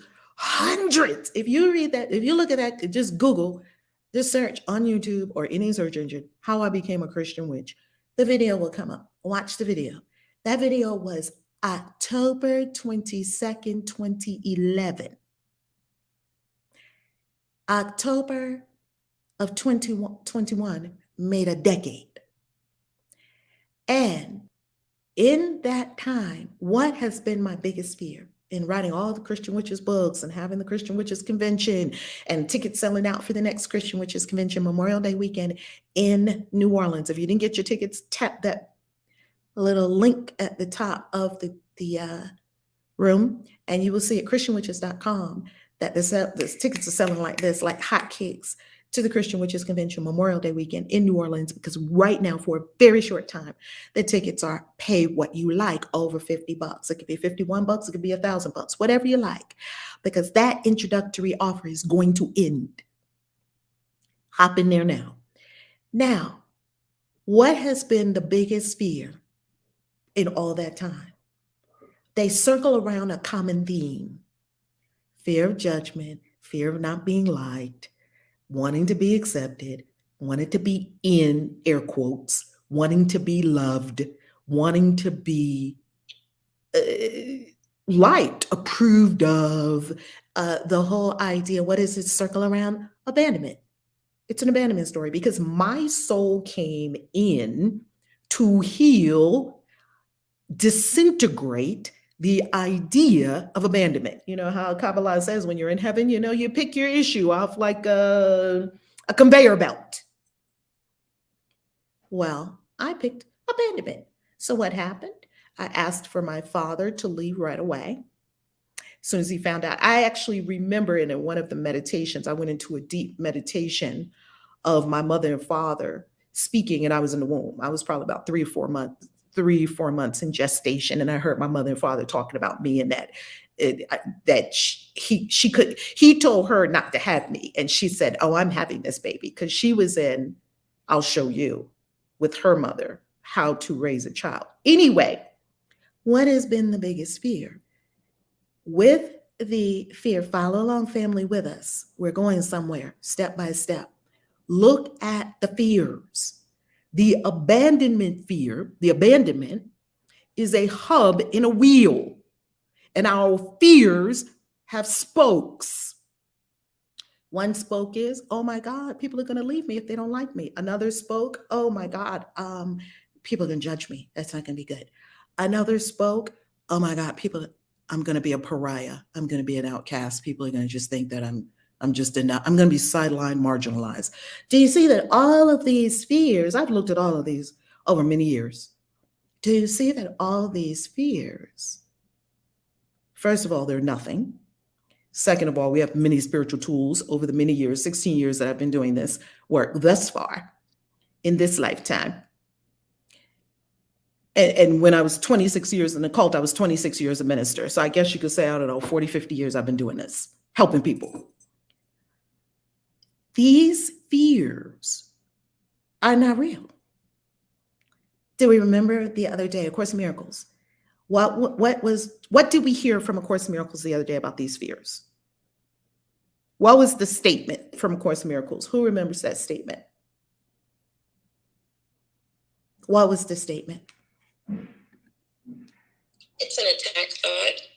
Yes, it's an attack thought, and not one fear is real. Not one. Right. I was just about to say, and these thoughts are not real. That's right. My thoughts are not real. Yes, they're not real. So when we have a situation where, okay, so we're in fear of judgment. Okay, great. Maybe I've met several witches, wizards, warlocks, magical beings. I serve magical beings. I saw many magical beings that are super afraid of their own power, super afraid that they were Christian, and now they're going to be just a pariah. They're going to be outcasts. Oh my God, people are going to judge me. Maybe I'm going to hell. Maybe God's going to judge me. This is all just reflections of inner judgment, of me judging me. And that's where I have to address it in me. Well, what happens if people do judge you? So someone came in and they judged. You're wrong. Okay, somebody just judged me. First of all, I must realize that that is simply a reflection of my own inner judgment of myself. That's number one. Should I be doing this? Right? Number two, it also showed me they judged me and then they were gone. And did anything change? Did anything change? Nothing. Nothing changed. Okay, I'm afraid to be judged. Okay, someone comes along and judges you and you're like, oh, well, nothing changed. Nothing changed. I mean, not one. The second before you got judged and the second after you judged, you are the exact same being. Nothing changed except that you're stronger. And you just proved to yourself that judgment doesn't mean anything, because judgment is not stronger than love. Love is stronger than it all. Right? So here's the bottom line of it. I'm with the, was it Jeff Bezos that says this? Yes, I'm getting that it's Jeff Bezos. He said, if you don't want any haters, don't do anything new or interesting. Do you understand? People have written whole blog posts about me. People have me on, I'm probably the most wanted Christian witch in existence. Christians put me on a false prophet list, all that stuff.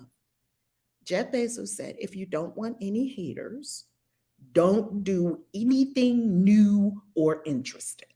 Okay, B, is that? Serve, support, uplift.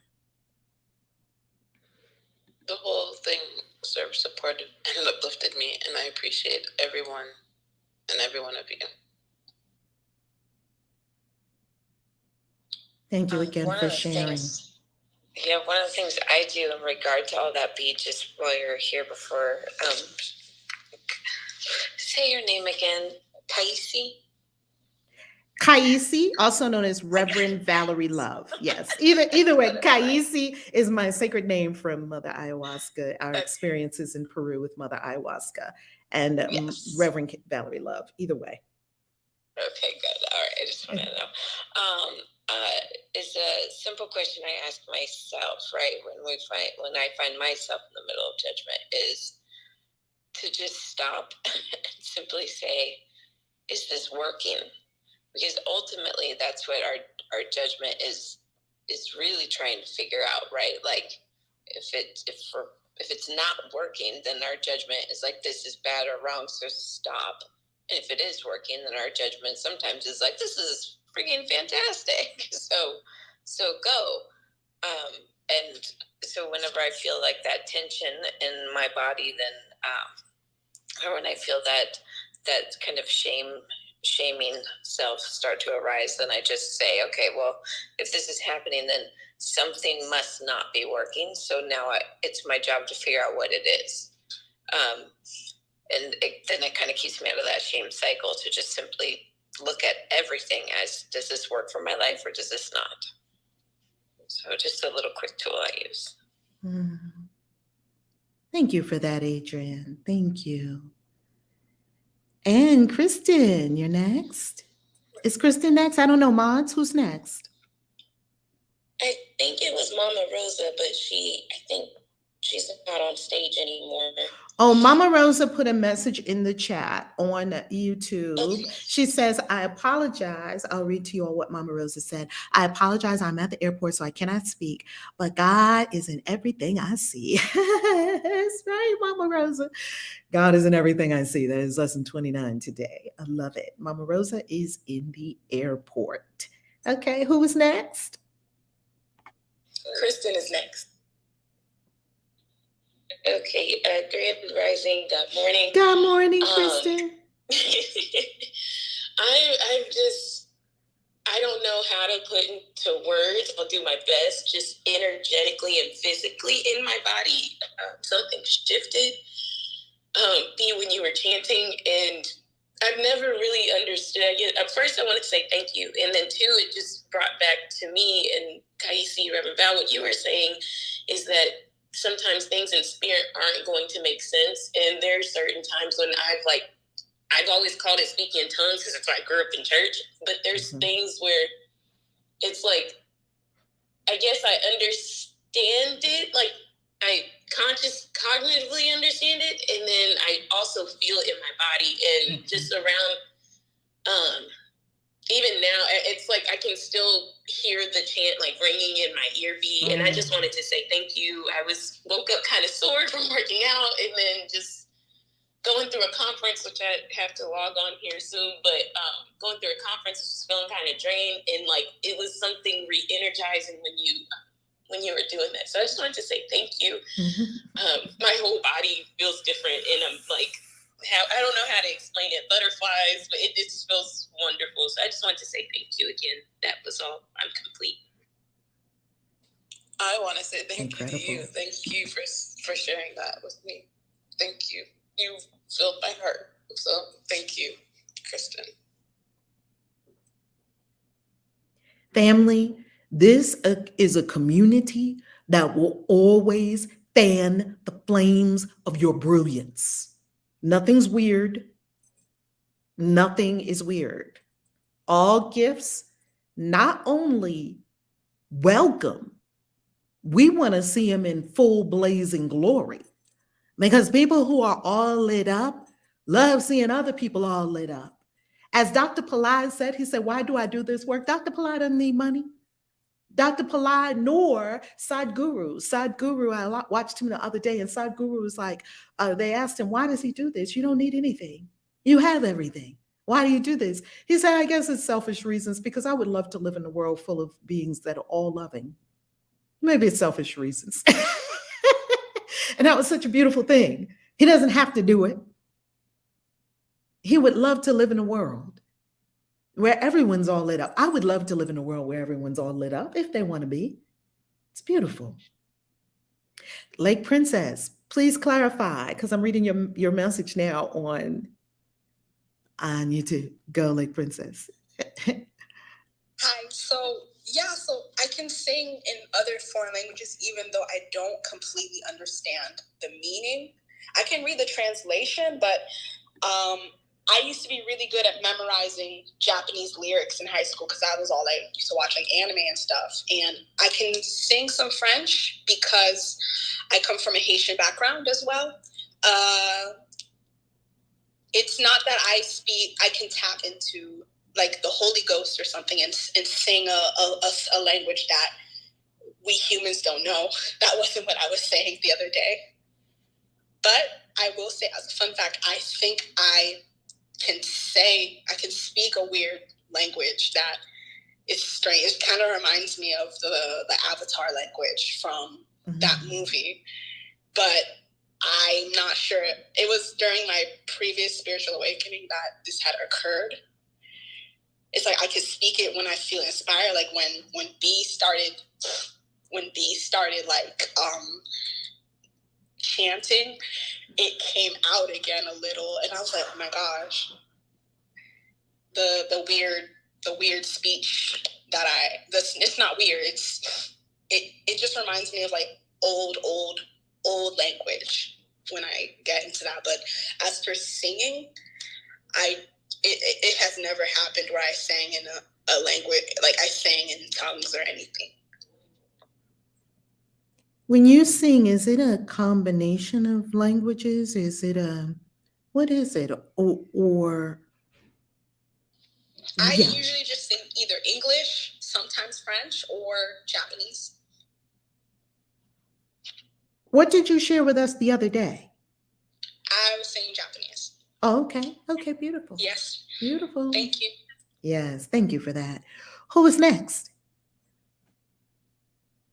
I believe Danielle. Go. Hello. Good morning. Can y'all hear me okay? Perfectly fine. Reverend Val, I want to thank you so much. Y'all, did y'all realize how she wasn't shook or moved? When I said you're solid in your walk. And I thank you for being a great example. When I think about when I first met you, Reverend Val, it was on an old video on YouTube. Like people think people don't watch YouTube videos or go back. And you had something going, and I thought it was something current, but I was so excited to hear that you responded and was so real about it. I want to thank you. These meditations since the beginning, and we'll be on day 29, y'all. Even if you came out and haven't done all the days, but just being able to experience it, it has been so beautiful. I'm able to get on the meditations, then I start work around 7:30 and go back and listen to the lessons and do the lessons. And up to now, it's been so beautiful. And the experience has been so great with you all. And B, when B was playing B, I want to thank you so much. It's the feeling of a new day. The sun was coming up. I sat and watched the sunrise. And we've been so conditioned, I feel, as if we shouldn't allow our light to shine. That music was the coming up a new day. It was so much in my solar plexus, like I could feel the energy now still. And I felt nervous, almost like I wasn't going to talk, and I want to talk, and I usually talk, but I've been made to sit back and just listen. But we're so on time, and I want to thank y'all. Thank you so much. I'm sorry, I just want to add to Danielle that's what I was saying. I second guess myself and understanding the meaning, because I was laying down when you were chanting B, and I heard in my spirit, rise with the sun. That's what I caught. That's what I meant by understood. I heard rise with the sun. I'm like, oh, okay, let me follow that. So that was okay. That was we couldn't even second guess, and you're not the only one that heard something. Somebody else felt something, and I swear I was going to say that. There's so much to say. We shouldn't have to second guess ourselves. And Reverend Val, thank you so much for creating this space for us to speak up and even touch it. If you're not even speaking and you don't have words to speak, just send them love. What's that? What was his name? Captain Starship. Send them love. I was like, hurl a big ball of light at that. Because they need love. Everybody. And not needs love. We are love. But just so many things have happened that we sometimes block off.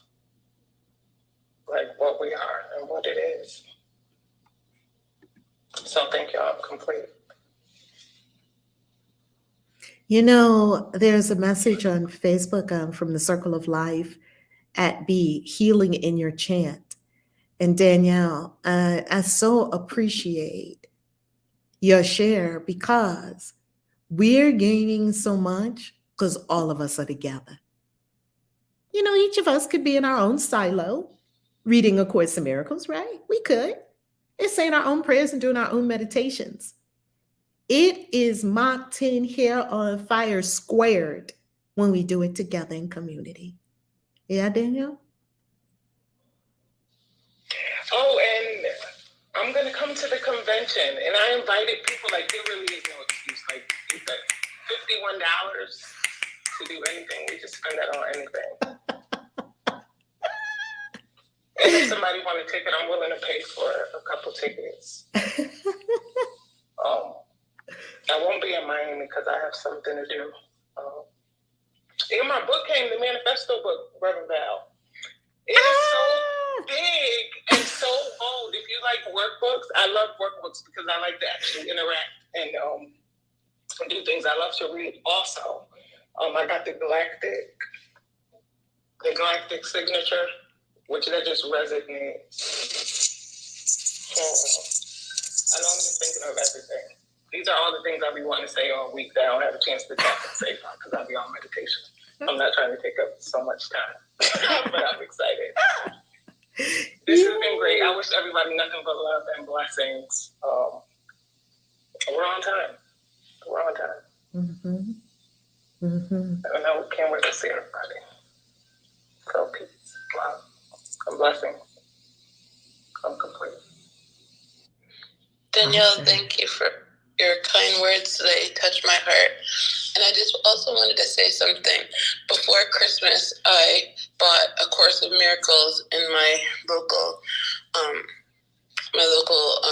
crystal shop that I go to, and I didn't open it. And then I had Clubhouse since last year, and I didn't come on. And then I came on because I was searching for community, and then I found this room, and then I started to do the lessons, and I was like, wow, look at, like, I already have this book and I hadn't read it. And then I start to do the lessons, and literally I think I came in lesson 19 or something. And I was like, you already had this book and you didn't even crack it. You didn't do anything. And then I was like, well, everything happens in divine time.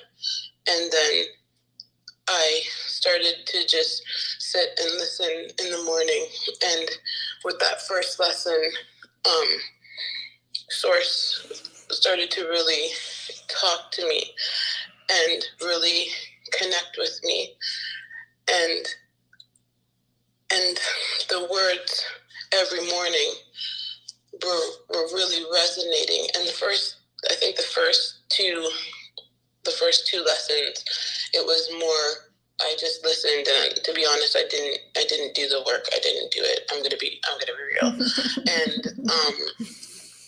And then the next couple lessons, I started to really do the work, and it started to really change. It started to really change, and I was looking forward to getting up at 7, and then I started to get up at 4, and I started to do other rooms to help me meditate and to help me ground myself and to help me move through the things that's been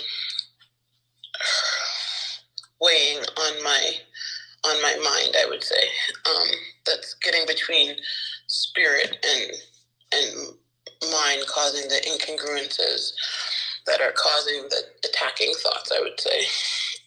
So I would just like to say to everyone here that you all, like, you don't know me and I don't know you, but I appreciate you. I appreciate you being here. I appreciate this room. I send you loving vibrations every day, even though you don't know it, but I send it to you. And I want you to know that this means something. Like, I'm in Canada, and like, this means something from far away, and you impact people. So to the person that sent the negative vibrations, I'm sending positive vibrations to each and every one of you on your day and on your journey in every moment of now. So I just wanted to say that to you. Ashe. I think I cry every morning, and Danielle started my tears this morning, and B, Danielle and B got me in tears this morning. Thank you so much. I love you. I love you. So It's so much. beautiful. Thank you so much. Thank you all so much. Like, more than you know. Like, honestly. I send love out every day too, twice a day, y'all. 11:11 a.m. and 11:11 p.m. I got chimes that go off every day, and I've been doing it now for like 6 years. So anybody that's come across my path, I see your face, hear your voice, and I do it in everything. And everything I see, like, this has been just deepening everything else.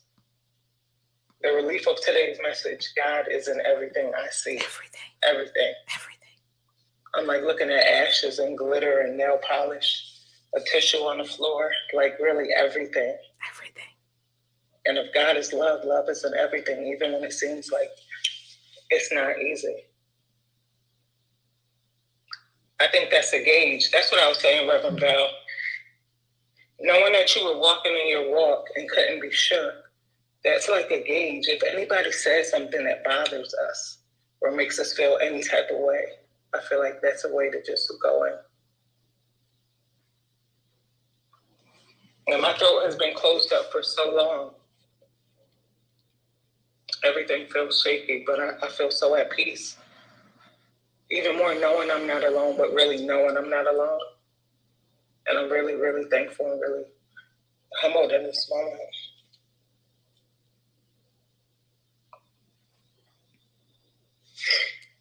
Thank you, I'm complete. Ashe. Ashe.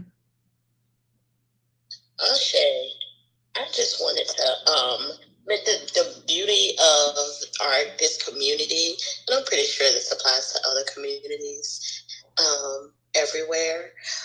But one thing that always is, I just find so much love and comfort in, is that we're spread out all over the world.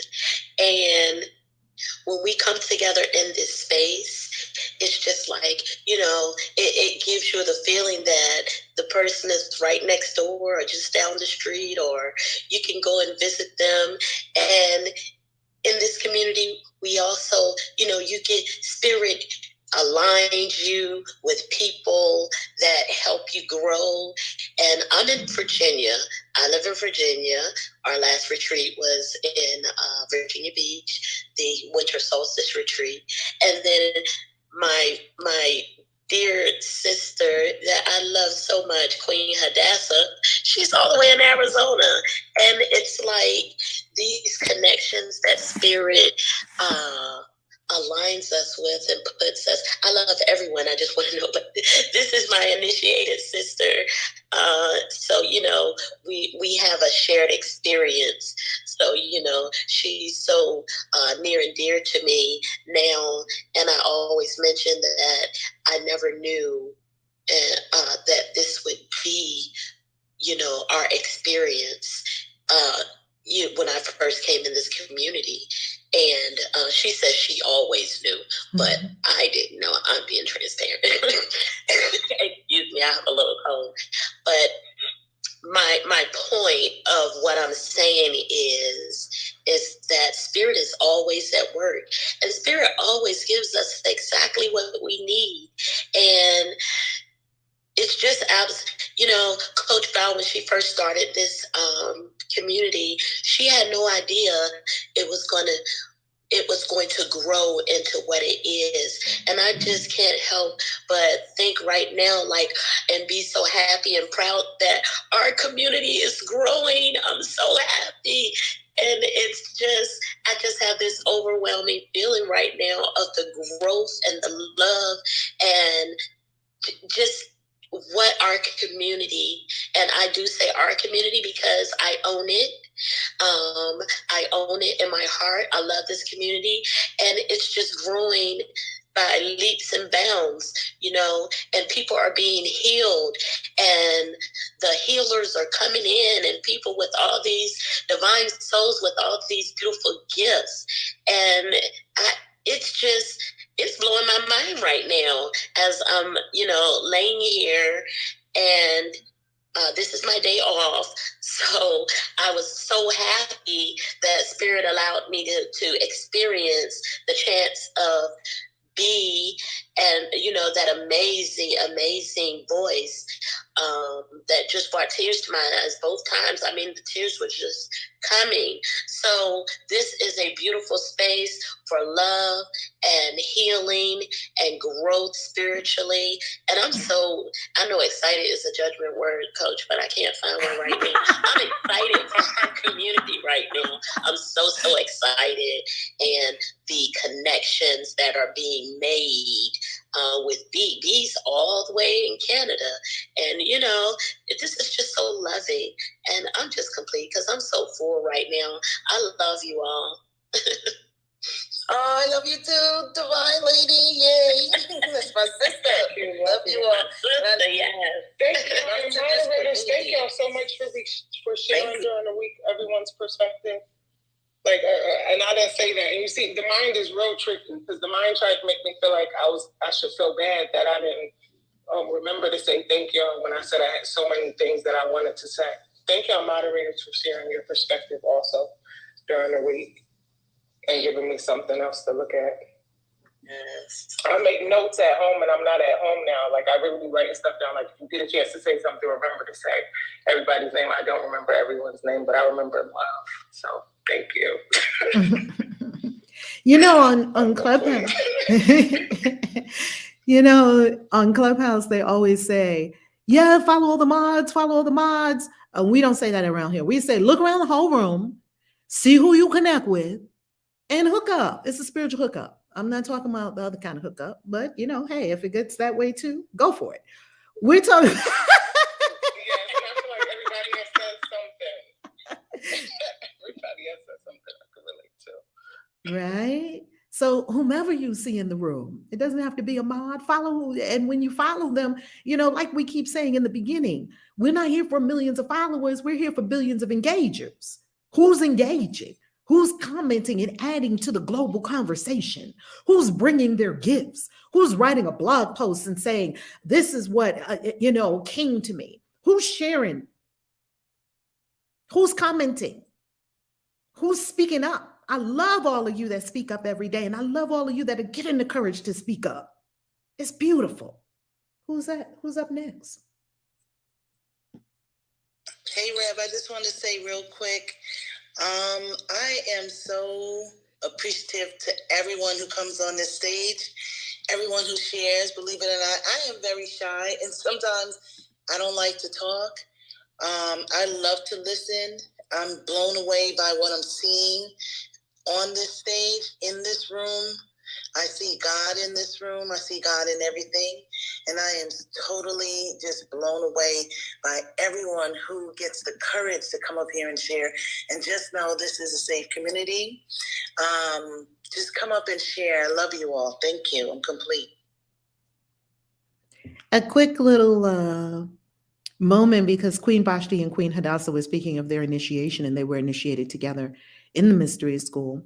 And if you look on YouTube and Facebook right now, we have a screen share going on the Christian Witches Convention.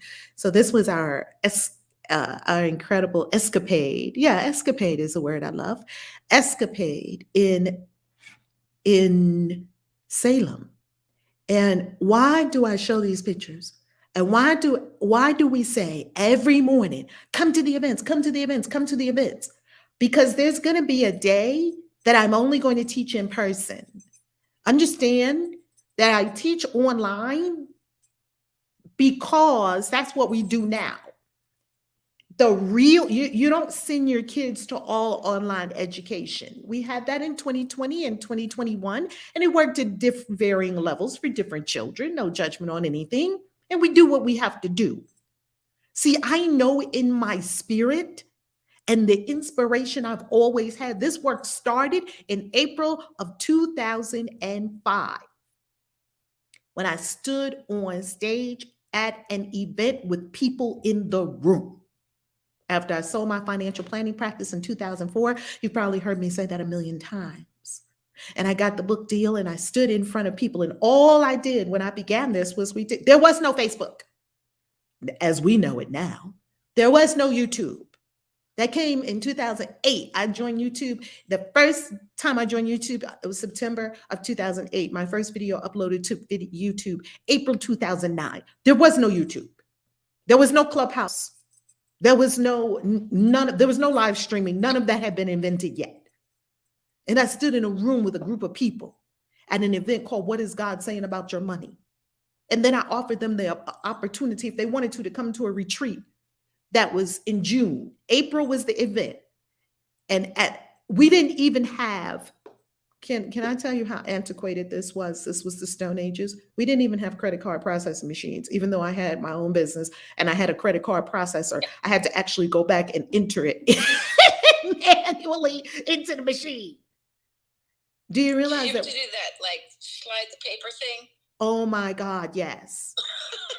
Can you believe it, Adrian? That's like Stone Ages, right? Do you remember checks? Like people actually used to give me checks to pay for events. I know that sounds like Stone Ages, family. That's what it was. And it was in person. And everyone that walked in the room, we looked in their eyes and they looked at ours. And we hugged necks. That's why we always say, come, because we're going to hug your neck. And we were with each other. That's all we did for years. We were in the room and people came from wherever they were and they were in the room. And there are people right here in this room now that were in the room physically that's all we did for the first several years. That's all we did.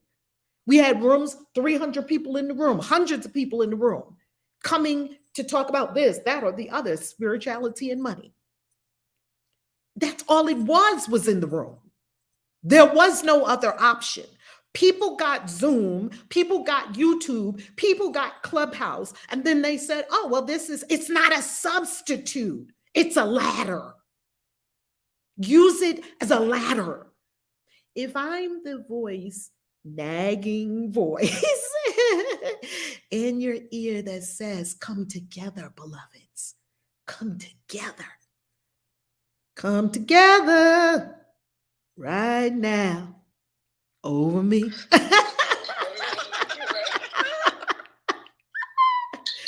only want to come together. When people send me registration links for virtual events, I'm like, blah.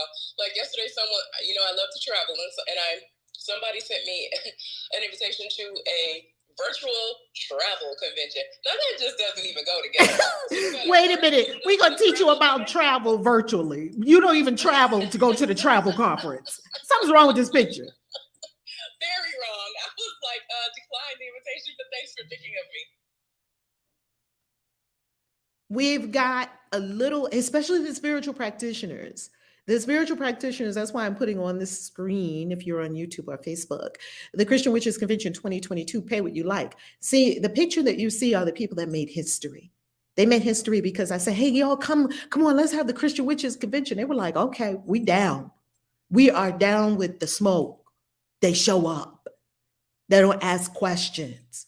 They realize they're making history. That was the first ever Christian Witches Convention. Do we know that 20 years from now, the Christian Witches Convention could be this global event that happens with thousands of people? And what is Christian Witches about? People get afraid of Christian witches. It's nothing but magical beings. It's simple. Magical beings who aspire to Christ consciousness. Magical beings who feel like Christ in the Bible has something in it that's really worth examining. Can a witch read the Bible? Is that against the law? You would think. Yet it's not. And we're about freedom of worship and freedom of devotion. It's all over our website. Freedom of worship and freedom of devotion. We ain't got no laws, no rules, no dogma, no doctrine. We don't put nobody out. We don't do any of that. If you come in love, you're good. And I got to tell you something that was interesting. Do you remember, like, Queen Vashti? Do you remember we had protesters at the first Christian Witches Convention? Queen Vashti, Queen Hadassah. Do you remember we had some protesters? Wasn't that Yeah, that fun? was that was interesting. Crazy, you said earlier, you said, what was I afraid of when I started Christian Witches or something? I was about to say probably Christian. You're absolutely right, Yeah, Adrian. always Christian. No one else has a problem, only Christian. Yeah, they were out there with signs protesting, like, go away. You know, like, it was so ridiculous. Now, is that loving? Is that what Christians do? That doesn't seem loving at all. Apparently, that's what they do. It is what they do, but no, it's not loving. Which is why, like, I was one of those Christians who was in church every single Sunday. I was on every single ministry. I went to Bible study on Wednesdays. And I felt worse when I was with the Christians than I did at any other point throughout the week. And I know that's probably really sad to say, but that's how I knew it was not, that particular walk was not for me. It helped me get through a lot during those times.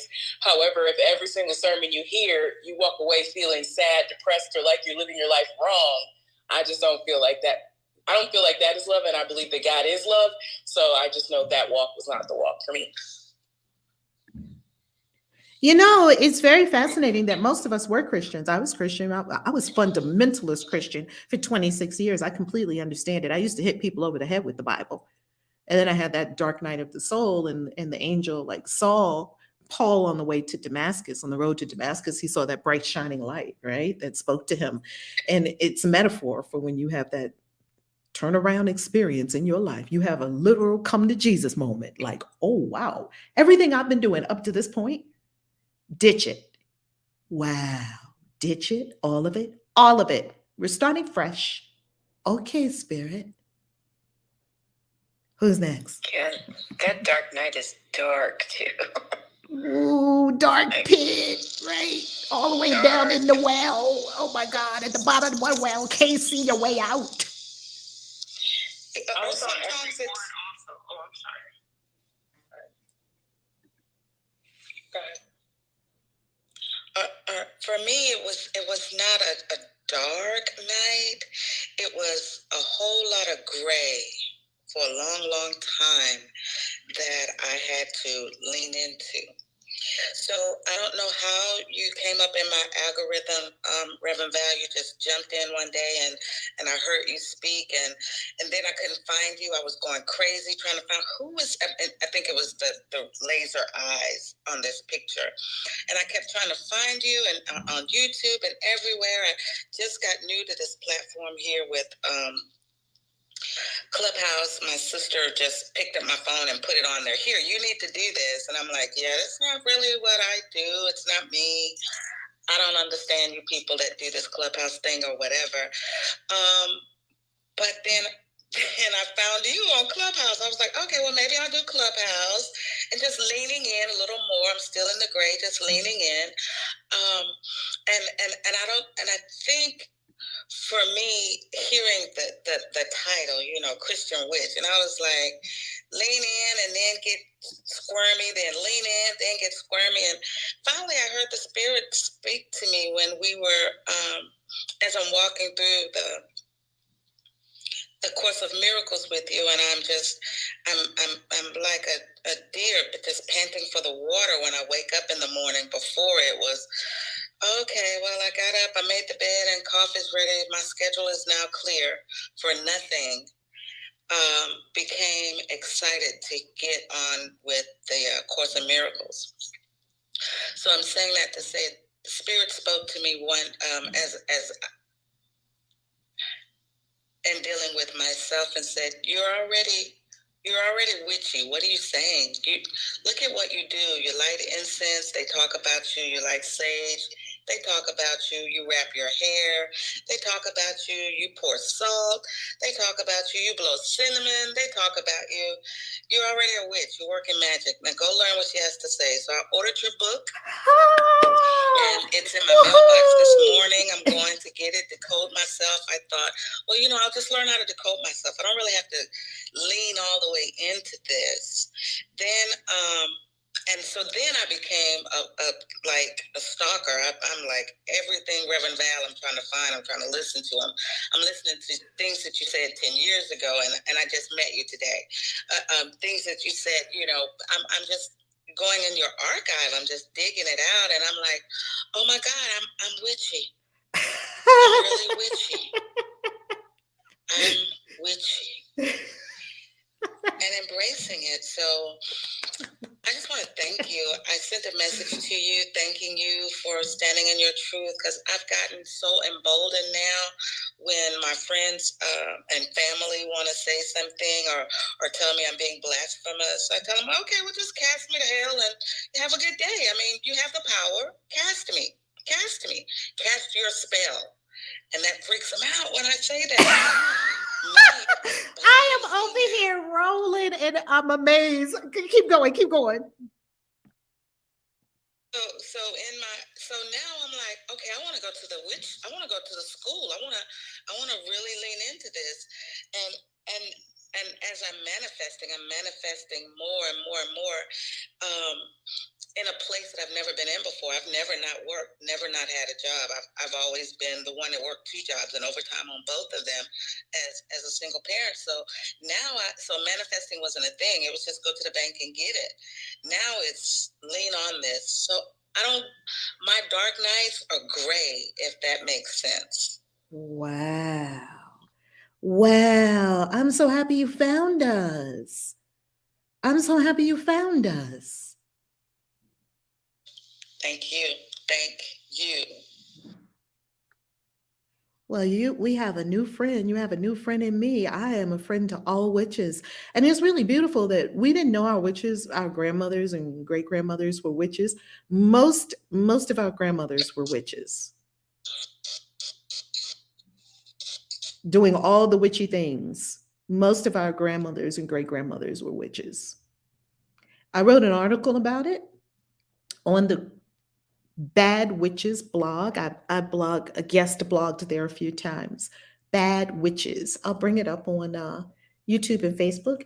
Bad, BAW Witch .es. Let's see if I can bring it up. .es. Continue. So you're in the right place. You're in the right place. And thank you for binge watching. It has been my pleasure. It really, when I tell you, it has been my pleasure watching all of your closet exports and showing us all of your jewelry. I've just been binge watching everything, Reverend Val, everything. My television doesn't come on. I'm into my documentary of learning how to boldly walk in my witchiness. Unapologetically. I like that response to overbearing, get in your lane Christians. Are you gonna cast me? You have the power, cast me. Do it right now. Wow, I like how you call their bluff. That is so good. Because I noticed that a lot of people are punked by Christians, overbearing Christians or Christians that come with the fire and the flame of hell. Because let me tell you, the witches and the gay people and the devil is a liar. And oh yeah, we been there, done that. Try practically every 6 members of your family being a spiritual leader, dancer, advisor, pastor, teacher, prophet, and evangelist. And it's like, she's a witch. And I'm like, yeah. Hi, fam. I have a question. That's all our families. I'm a family full of pastors. We get along really well because we all love the Bible. Yeah, I come from a long line of pastors and ministers. That's like all our families. It's beautiful. But they gonna have just for Queen. Pause for a moment, one at a time. Who was speaking? My name is David, and I just had a question. I wanted to know if this room is just for queens. Not at all. You are welcome. We love having right next to you is a brother as well. Well, not he's well, I'll let Fire Fairy tell you who he is, but yeah, there's more than goddesses here. We welcome everyone. Yeah, I was just telling my friend about your room, and she had asked the question if it's just for queens, and I pinged her and I told her, I said, "Why don't you ask them yourself?" You know, so I don't know. But anyway, I had learned about you all a few years back, and everything y'all about really resonate with me. So I love it that to see queens here in a room studying A Course in Miracles. It's wonderful. Oh, David, thank you so much. We love when brothers come in, but brothers, you know, maybe sometimes we talk a lot for brothers because they'll come in and they'll share and then they'll be on. So we love when brothers come in because we welcome the divine masculine energy. We welcome it. Absolutely. Is there a website? Do you have a website you can direct me to learn more about the Christian witches? I can maybe even share it with my friend. I don't know why you don't just come in the room and say something. To the top also. The link is pinned to the top of the room. Okay, thank you. Indeed. And we do have events. And our events coming up in the family, I've been showing them on screen share. We are also on YouTube and Facebook. So we do this every morning at 7 a.m. Eastern time. We're not even off on the weekends. We're challenging ourselves to do 365 days straight of A Course in Miracles every morning. So we have our meditation and then A Course in Miracles every morning and then an open discussion, and it gets hot. It gets incredible. And so we're here for 365 days straight to see if we can do the entire, to not see if we can, we know we can, to honor ourselves as gods and goddesses, to step up to our highest self and be here every morning, make an extreme commitment. Because whenever I make an extreme commitment in my life, I get extreme results, just like we're seeing now. So that's what we're doing. So everyone is welcome here every morning, David, 7 a.m. We are here. 365 days straight. We're not even taking the weekends off. Thank you for being here, David, and thank you for spreading the word.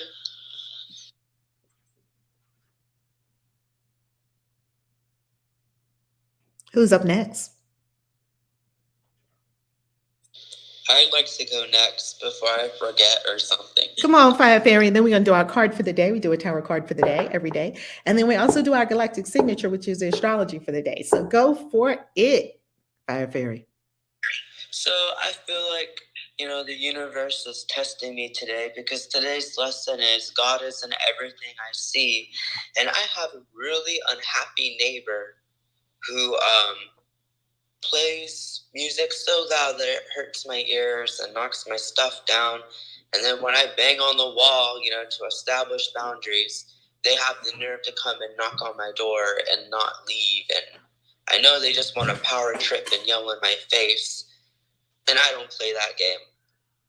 But, God is in everything I'm seeing. I'm really struggling with this. And the police, I told me to call them and make a report. It just keeps on happening because they have knocked on my door randomly in the middle of the night, like at 2 or 3 a.m. I want to ask you a question, Fire Fairy. Got a quick question for you.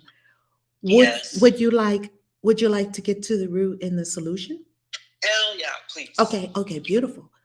What is the experience you have inside yourself when it happens? I love this question. It's so many things, Reverend Love. It reminds me of lots of different things. It brings up a lot of fear because I've had this experience many times in my life where I would just be doing nothing but trying to fulfill my mission.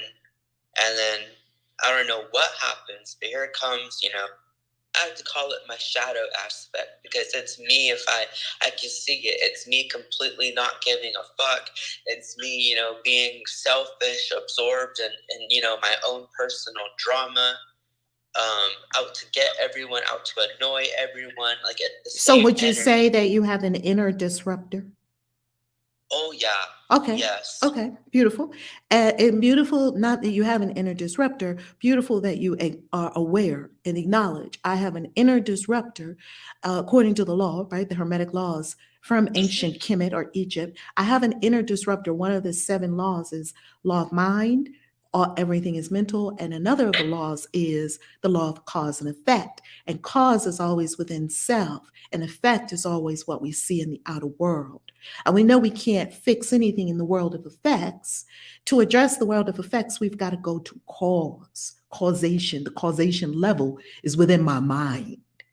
So what would you say? And Dr. Hewlin Haleakala just lifted off the planet a few days ago. It was very fascinating that Thich Nhat Hanh also lifted off the planet a few days ago as well. And so they are available to help you. Oponopono. So if you Oponopono this person, which is 4 simple statements, and anyone can look it up. It's an ancient Hawaiian healing modality. Oponopono, we use it religiously, and it is from a book. You can learn more about it from the book Zero Limits by Joe Vitale. And Dr. Joe Vitale learned from Dr. Hewlin Haleakala. Dr. Hewlin practiced cleaning himself. It is one of the most direct ways to cleanse yourself of this. So what would happen if you did 30 days of Ho'oponopono on your inner disruptor? Reverend Love, I do Ho'oponopono a lot, and I'm actually frustrated that my shadow aspect keeps on, you know, rearing its ugly head, and then I revert back to being, you know, ratchet and disrespectful for like a couple of seconds, like right now. I'm fighting it so hard. But the fact that you like recommended Ho'oponopono and I'm already doing Ho'oponopono, like. Okay, I get it. Some of us have mean A or belligerent. I call it belligerent because I had a belligerent inner unworthiness being, you know, aspect of myself that is unworthiness. And she was belligerent. She would just snatch my money and be like, yeah, biatch, I just snatched all your money from you. And what you gonna do? Like they try to punk us. And Mama Ia, Reverend Dr. Yellen Van Sant, would call this inner thugs and bullies. There are aspects of our own consciousness that try to punk us. They are thugs. And how do you take out a thug? With love. Love takes out thugs because love transmutes the energy. And we're energy masters. We're magicians, witches, wizards, warlocks, magical beings. Whatever kind of magical being you are, you're in this space, you're a magical being. You know how to transmute energy. So how can you transmute this energy?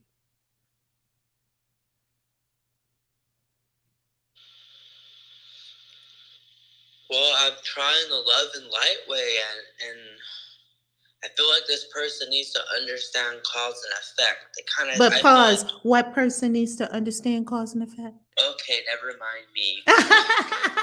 All good.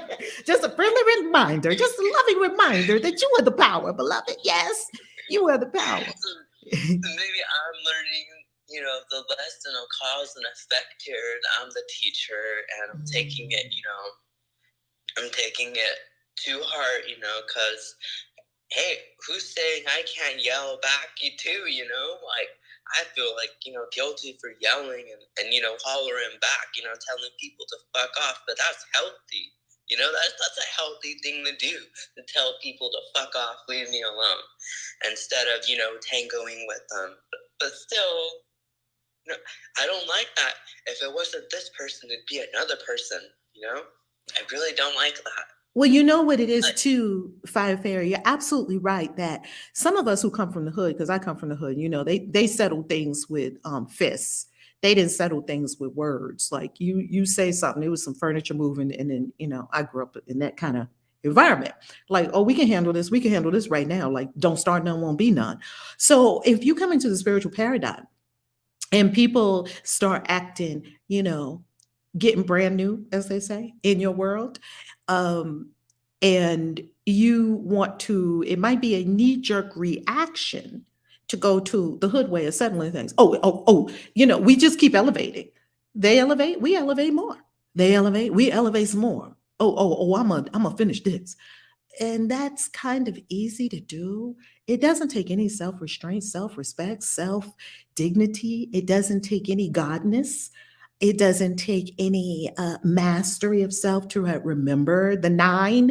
In the mystery school, we rely on the 7 and the 9. The 7 are the hermetic laws of ancient Kemet or Egypt, and the 9 are the 9 fruits of the spirit. It doesn't take, and the 9th one is self-control. So if you're reading Galatians chapter 5, we read the 9 fruits of the spirit, and I feel they work for anybody. You don't have to be Christian or witch or Muslim, or because we welcome all faith walks here. So the 9th of the 7 of the 9 is self-control, self-mastery. So somewhere along the road, I've got to understand that blowing up on people is probably not going to be in my best interest. And escalating things, people escalate. If I escalate bigger than them, which I can, then they're going to escalate bigger than me. Then I'm going to escalate even more. Where's that getting us? Like, that's war. And do I want war? No, no one wants war. We all want love. We want peace. So yes, while it is true that I'm not supposed to have these pent up emotions, like I want to tell this person fuck off, is it really in my best interest to tell this person to fuck off? Or should I go into the woods, scream, get my rocks off, as they say, fuck off? I'm in the middle of the woods. I'm not hurting nobody else. I'm letting it out. I'm releasing it. You're not supposed to keep it pent up, but you're also not supposed to blast it out on other people. And when I stop blasting out on other people, funny thing, people stop blasting it out on me. No one in my world does that, because that's not how we relate to each other, right? That's not how we relate to each other. Who wants to be yelled at? I don't. Do you? No. And who wants to go to bed with ringing ears and feeling like, their body is in the bounce house? So here's the deal. Get deep in there, Fire Fairy. Go really deep within yourself and ask yourself, what aspect of me wants to disrupt me? I promise you. Reverend Love, I see it though. I see the ratchet me. Right. So you see the ratchet yourself. And now, did you put your face on the other person? Yes, most definitely. But I'm sure you can relate. Yes, I can. Because when I can definitely relate. I can definitely relate. Because you know what happened? I was in my divorce experience and the experience with the child support and the which I'm so proud of myself, because yesterday I made a child support payment without being mad. I was actually happy. It was the first child support payment I ever made that I was actually happy. I was so happy. I even paid extra. I paid more than the monthly amount. I was so happy because I'm going to tell you something. I was all crunched up about that for a very long time. And I've been in rooms with men and I hear men say, if you ask your ex-wife for child support, you're a bitch ass punk, pardon my expression. I mean, it's just funny. And I had the same thought. And so I was just crunched up about it. We have these recurring issues that we're crunched up about. And guess what? I'm making it all up in my own mind. It's in my mind. I cannot be free of the thing. It ain't got nothing to do with him. It's in my mind. And I must change my mind. That is the bottom line, be all, end all. That lady has sung, mic drop. I have to change my mind. I don't have to change other people. I have to change my mind. So, Fire Fairy, what about your mind must change, beloved? I love that. My Archangel Azrael, he's been telling me that you can't change people, but you can change the way you look at them. Mm-hmm. So, I've been sitting with that, I've been trying to look at, I keep on reminding myself, this person is God, and they've forgotten their God, just like me. But, this person exerting their free will a little bit, exerting their free will. You're still seeing an other, though. You're still seeing an other. And as long as you see an other, it's not going to be resolved, because by the very nature of otherness is separation. It can't be resolved because there's an other. So the other can be turned into an enemy. That's what the egoic mind does. Completely, yes. And you know what? It's such a trick situation. So, and it's something that's happened again and again. And something tells me it's never going to stop because this world is a hall of mirrors. I feel like I'm just begging for it to stop so hardcore. Like, Question. Are you willing to do what it takes for it to stop? That's really just the only question we have to ask ourselves, right? Am I willing to do what is required to ascend this lesson? Because everything is a lesson. All things are lessons God would have me learn. Everything's a lesson. Am I willing to do what is required for me to surmount this and be at the top of my mountain? Am I willing to do that? Are you willing to do that? Or do you want to keep the problem? Because part of it sounds like there's a payoff in keeping this problem. And that's for a lot of us. You know, we keep problems for a long time because we're getting some kind of I go payoff. to my teenage self and do horrible things. Like, I'm using the Course in Miracles now. I guess this is a lesson God would have me learn. Okay. But still, I don't like this. I don't. I guess you're telling me that I need to go deeper into a level of oneness to overcome this. And I get that completely. Thank you. All right. Well, beautiful. And you've been with us for many years, so you absolutely know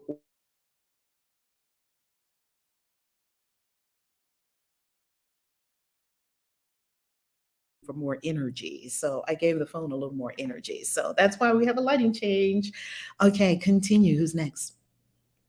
I just wanted to say that thank you again. Today was amazing.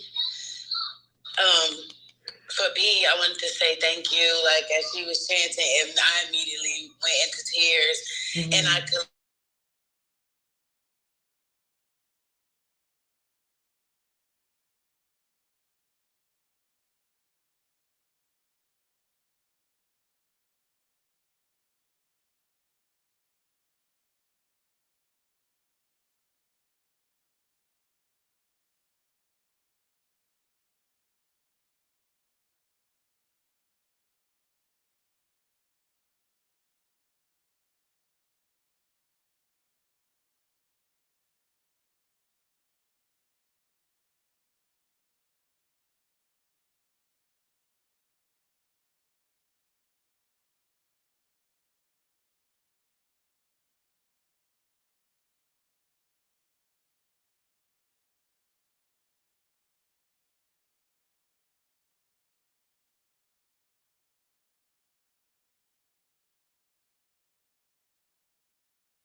Stand up to those Christians that are like, you are wrong. It's like, I'm very comfortable now being able to be like Cecil, like, why am I wrong? So I just thank you very much for this space. I thank everyone for sharing it, all the different perspectives and gifts. And I cannot freaking wait for day 365. Like, I'm excited. And I'm complete. You know, I also saw the same thing that you saw, Angel, when B was chanting.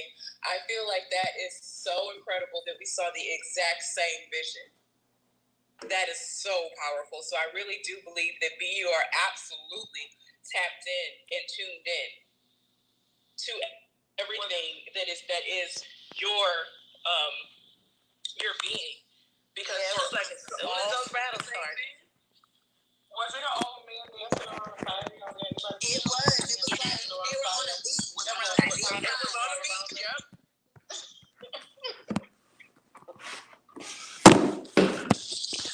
Thank you, Angel, for your words. I apologize, I got a call at the same time.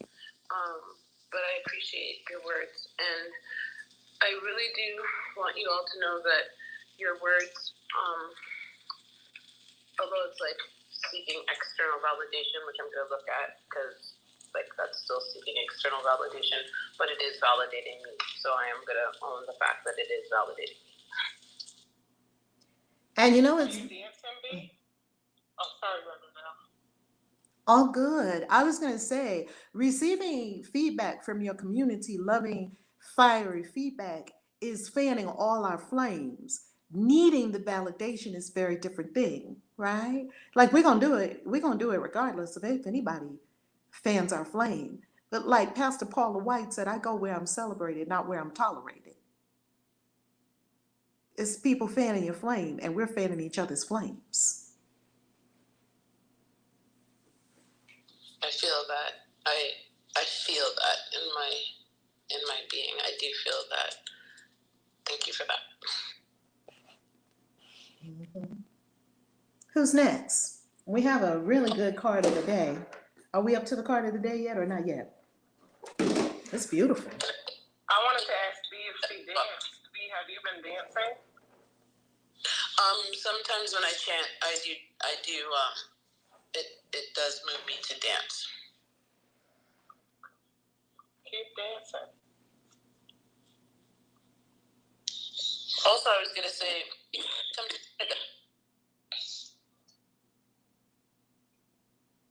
one of your meetings or what are they called? I'm so sorry. What are these things that you're doing? Our events and retreats?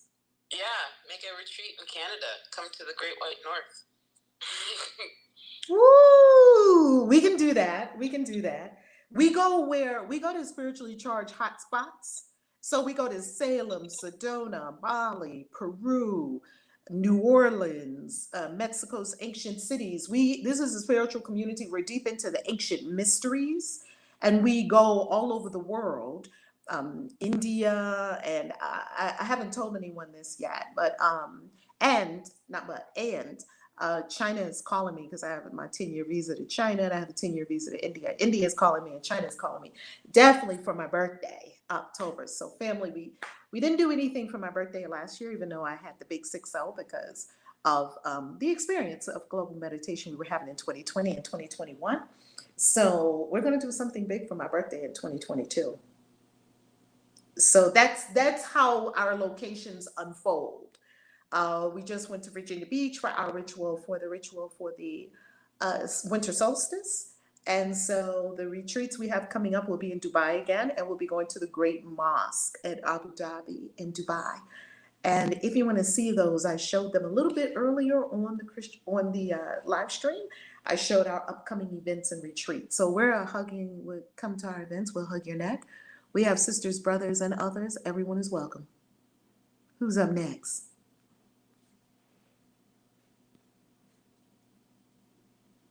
I believe it's Wendy. Hey, Wendy, how you loving? How you loving, family? Mysterious Spell here from YouTube.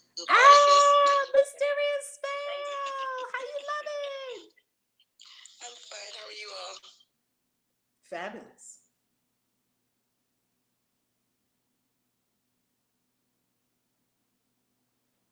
Are you speaking, Wendy? We don't hear you. Oh, I was just letting you know that it was frozen on YouTube. Is it still frozen or did it come back? When I looked at it, it was still frozen. All right, is anyone looking at YouTube right now or Facebook and can tell us if it's back? Thank you so much. It's Okay. on my end. Okay. Good. I had to shift up things here a little bit. All right, who's next? That would be Swahara, I believe. And then I think it's our card of the day. Excellent. So you are going to end us up today, Swahara. Is that Divine Lady Nin Herzog's Queen Vashti? Is that your friend? It is not, but I would love to be. Oh, okay. I thought that was your friend's name. Remember the other day you introduced him to us? I thought that was okay. Okay. Okay, Swahara, go. Hi, everybody. Did we say your name right? Did we say your name? Sahara. Okay, Sahara. Welcome. Hi, everybody. I am Danielle's friend. Just saying hi from the Northeast.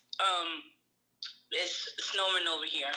So I just wanted to say that it was powerful chant, and we needed the healing. I just wanted to say that me and my friend Danielle, we be talking about the Course of Miracles, and I just love the encouragement that you bring. And I do on Wednesdays, or I like how you bring the secrets of the esoteric from the Bible. And I just wanted to say I am very happy to meet you. Even with your how you came out in 2011 to being a Christian Rich, and how you was compelling those other Christian Riches to come out. And I loved it. So keep on doing what you're doing, and keep on inspiring, because we all need that inspiring, encouraging word. So I just wanted to say that. Oh my God. I might be crying again, Sahara. I might be crying again. can oh my Sahara, appreciate it. Sahara, you are so loved. Thank you for being here with us. You're welcome. You're welcome. Because without y'all being a big society of riches, we can't come out. So thank you.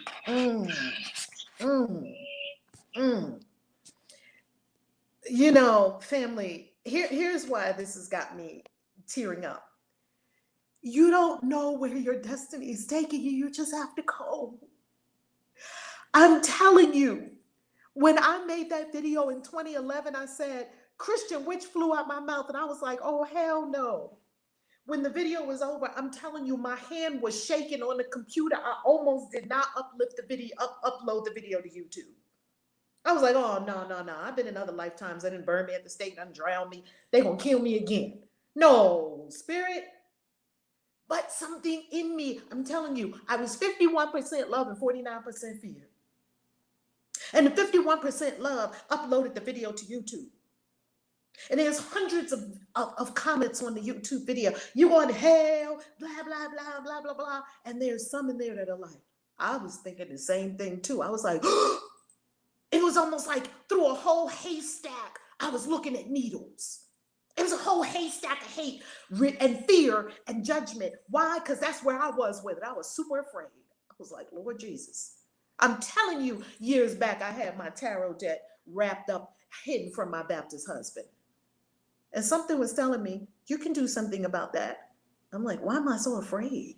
What am I afraid of? Right?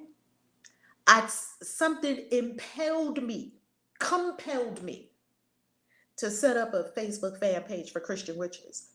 I was like, well, I'm a Christian witch.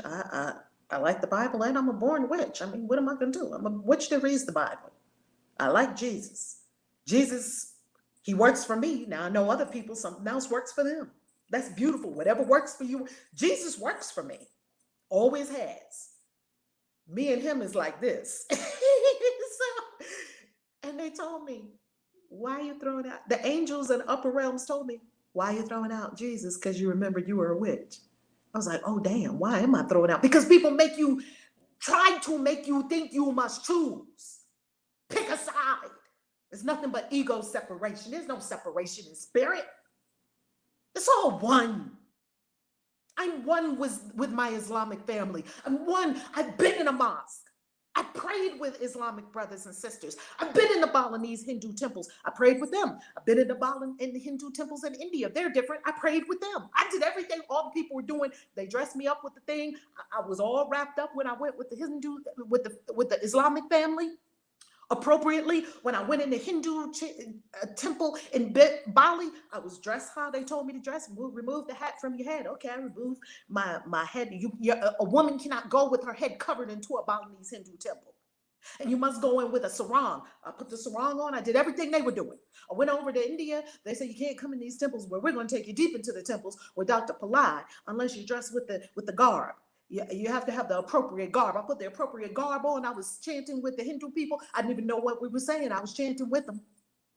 I've been in a Lakota sweat lodge with the Native American brothers and sisters. They told me here, they take the tobacco, and this is how you make a prayer tie and you pray over the tobacco. Then we're gonna go into this sweat lodge. Okay. I go down to Peru. We go with the shamans in Peru. Okay, here we do plant medicine. And we're gonna walk you on the Inca Trail. And we're gonna teach you about the Inca. Okay. And we dressed appropriately for that. Then they initiated me into that. You can see on the YouTube video, they put all the garb on me. I wasn't asking to do any of this. I wasn't asking. I didn't even know the stuff existed. I'm telling you, just walk your path. All you have to do is say yes. That's it. Here we go. Christian Witches, 10,000 Christian Witches later on the Christian Witches Facebook fan page. Thousands of Christian Witches on YouTube. I'm telling you, I never, ever, ever did any promo. I would just wake up in the morning, 500 more people. What? Wake up the next morning, 20 more subscribers. What? Like, I'm just as surprised looking at it. Other people think like me. Other people are magical, but they like Jesus too. And the angels are looking at me like, what the fuck is wrong with you? Like, what's wrong with you? Jesus was a magician. What are you talking about? I'm like, I know, but I thought I was the only weirdo in the world. Well, you're not a weirdo, and you're not the only one in the world. And you won't know that. You're so afraid. I'm telling you, I was not afraid. So you can't give me credit for not being afraid. I was super afraid. I was just doing it anyway, super afraid, and didn't know what the heck I was doing. And then the most amazing thing happened. As if all that wasn't amazing. The most amazing thing happened. His spirit was like codified. I kept hearing the word codified, like bring it together, like show people how they can do this, like map it out. I was like, not a law, not doctrine. We don't have any doctrine. We're not a religion. We're a spiritual path. Codified. I was like, okay. During 2020, in the middle of the global meditation, now I travel all over the world. I was in New Orleans, sat down, and in 28 days, 28 to 30 days, kid you not, the book How to Be a Christian Witch was written, edited, cover designed, and published. That book sells like hotcakes, sells every day. I'm just as shocked as everybody else looking at it. Don't think that I knew what was going on. Don't think that I had some great plan. Don't think that I mapped it out. Don't think that I was expecting this, that, or the other. I knew if you walk the God path, it's going to be spectacular. I didn't know what it was going to look like, who was going to be with me. I didn't know the what, the why. I didn't know the what. I didn't know the who, the where, the when, the how. I didn't know none of that. I had blindfolds on. And I'm telling you, parts of the journey was so terrifying. Parts of the journey are still so terrifying. That's why I love the journey. Don't live your destiny. Say yes to it. If you're magical, say yes, I'm magical. Oh, I was knowing I'm magical. I was drawing sigils. While other people was drawing alphabets in kindergarten, I was drawing sigils. I mean, magic is in your blood. Everybody has magic, and not everybody wants to work it. It's all good. We're here for you if you want to work your magic. So please, don't think that I have it figured out, had it figured out, had some kind of plan. None of it. I say yes to spirit. Here I am, God. I'm saying yes. I'm terrified. Christian witch came out my mouth. Oh my God, I'm terrified. They're going to kill me. No, they're not. You're indestructible. That's what the angels tell me. They're not going to kill you. You're indestructible. Can you see that they killed you like 3-4 times before and you're back again? Doesn't that prove you're indestructible? Family, follow your path. Naysayers, let them say it. Jeff Bezos said, you don't want haters? Don't do anything new or interesting. You'll have 0 haters. Stay mediocre, normal, stay on your sofa, eat chips and watch Netflix. You'll have 0 haters. Everyone will love you. They'll like you because you are not a threat to their rigidly held beliefs. That's why people don't like it. You're a threat to their rigidly held beliefs. Wait. You better settle down with that witch stuff because maybe what I believe is not so. And I'm not ready to take apart my belief house yet. I like it. I built this whole belief house. And you know, when you get on the spiritual path, they will unceremoniously smash your belief house. But everybody's not ready for that yet. That's why we don't take people out the matrix unless they want to come out. That's why we don't take people out the matrix unless they're ready to come out. Okay? That's all I can say. The card of the day is 3 of Pentacles. Let me pause there. Anything anyone want to say before we go to the card of the day? I know that we're not supposed to care about numbers, but if anybody hasn't followed the Christian Witches page on Instagram, could you please go ahead and follow it if it resonates with you? Yay, thank you so much for that, Harmony. The Christian Witches Instagram is so fun. Oh my God, I love it. It's so fun. It's so fun. And if you ever want good entertainment, just look at the comments on the Christian Witches Facebook fan page and look at the comments on the Christian Witches, some of the videos, and on the Christian Witches Instagram if you just want some entertainment. Card of the day. I'm supposed to be doing this by myself. And if I hadn't met Christian Witches, then I would not have community still. So thank you, because this is for us. So thank you again. Thank God. That's all I can say. Thank the goddess. Because she got us when we don't even know what the deal is. She got us. Our card for today, 3 of Pentacles. That means teamwork. 3 of Pentacles is always about teamwork. The 3s in tarot are all about teamwork.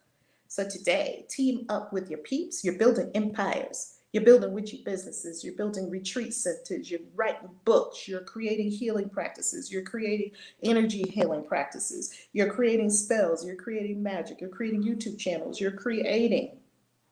You're manifesting. You're sharing your gifts. You're singing. You're chanting. You're creating that clothing line. You're creating a dynasty, an empire, because you didn't come here for little or normal. So today, get with your team. 3 of Pentacles.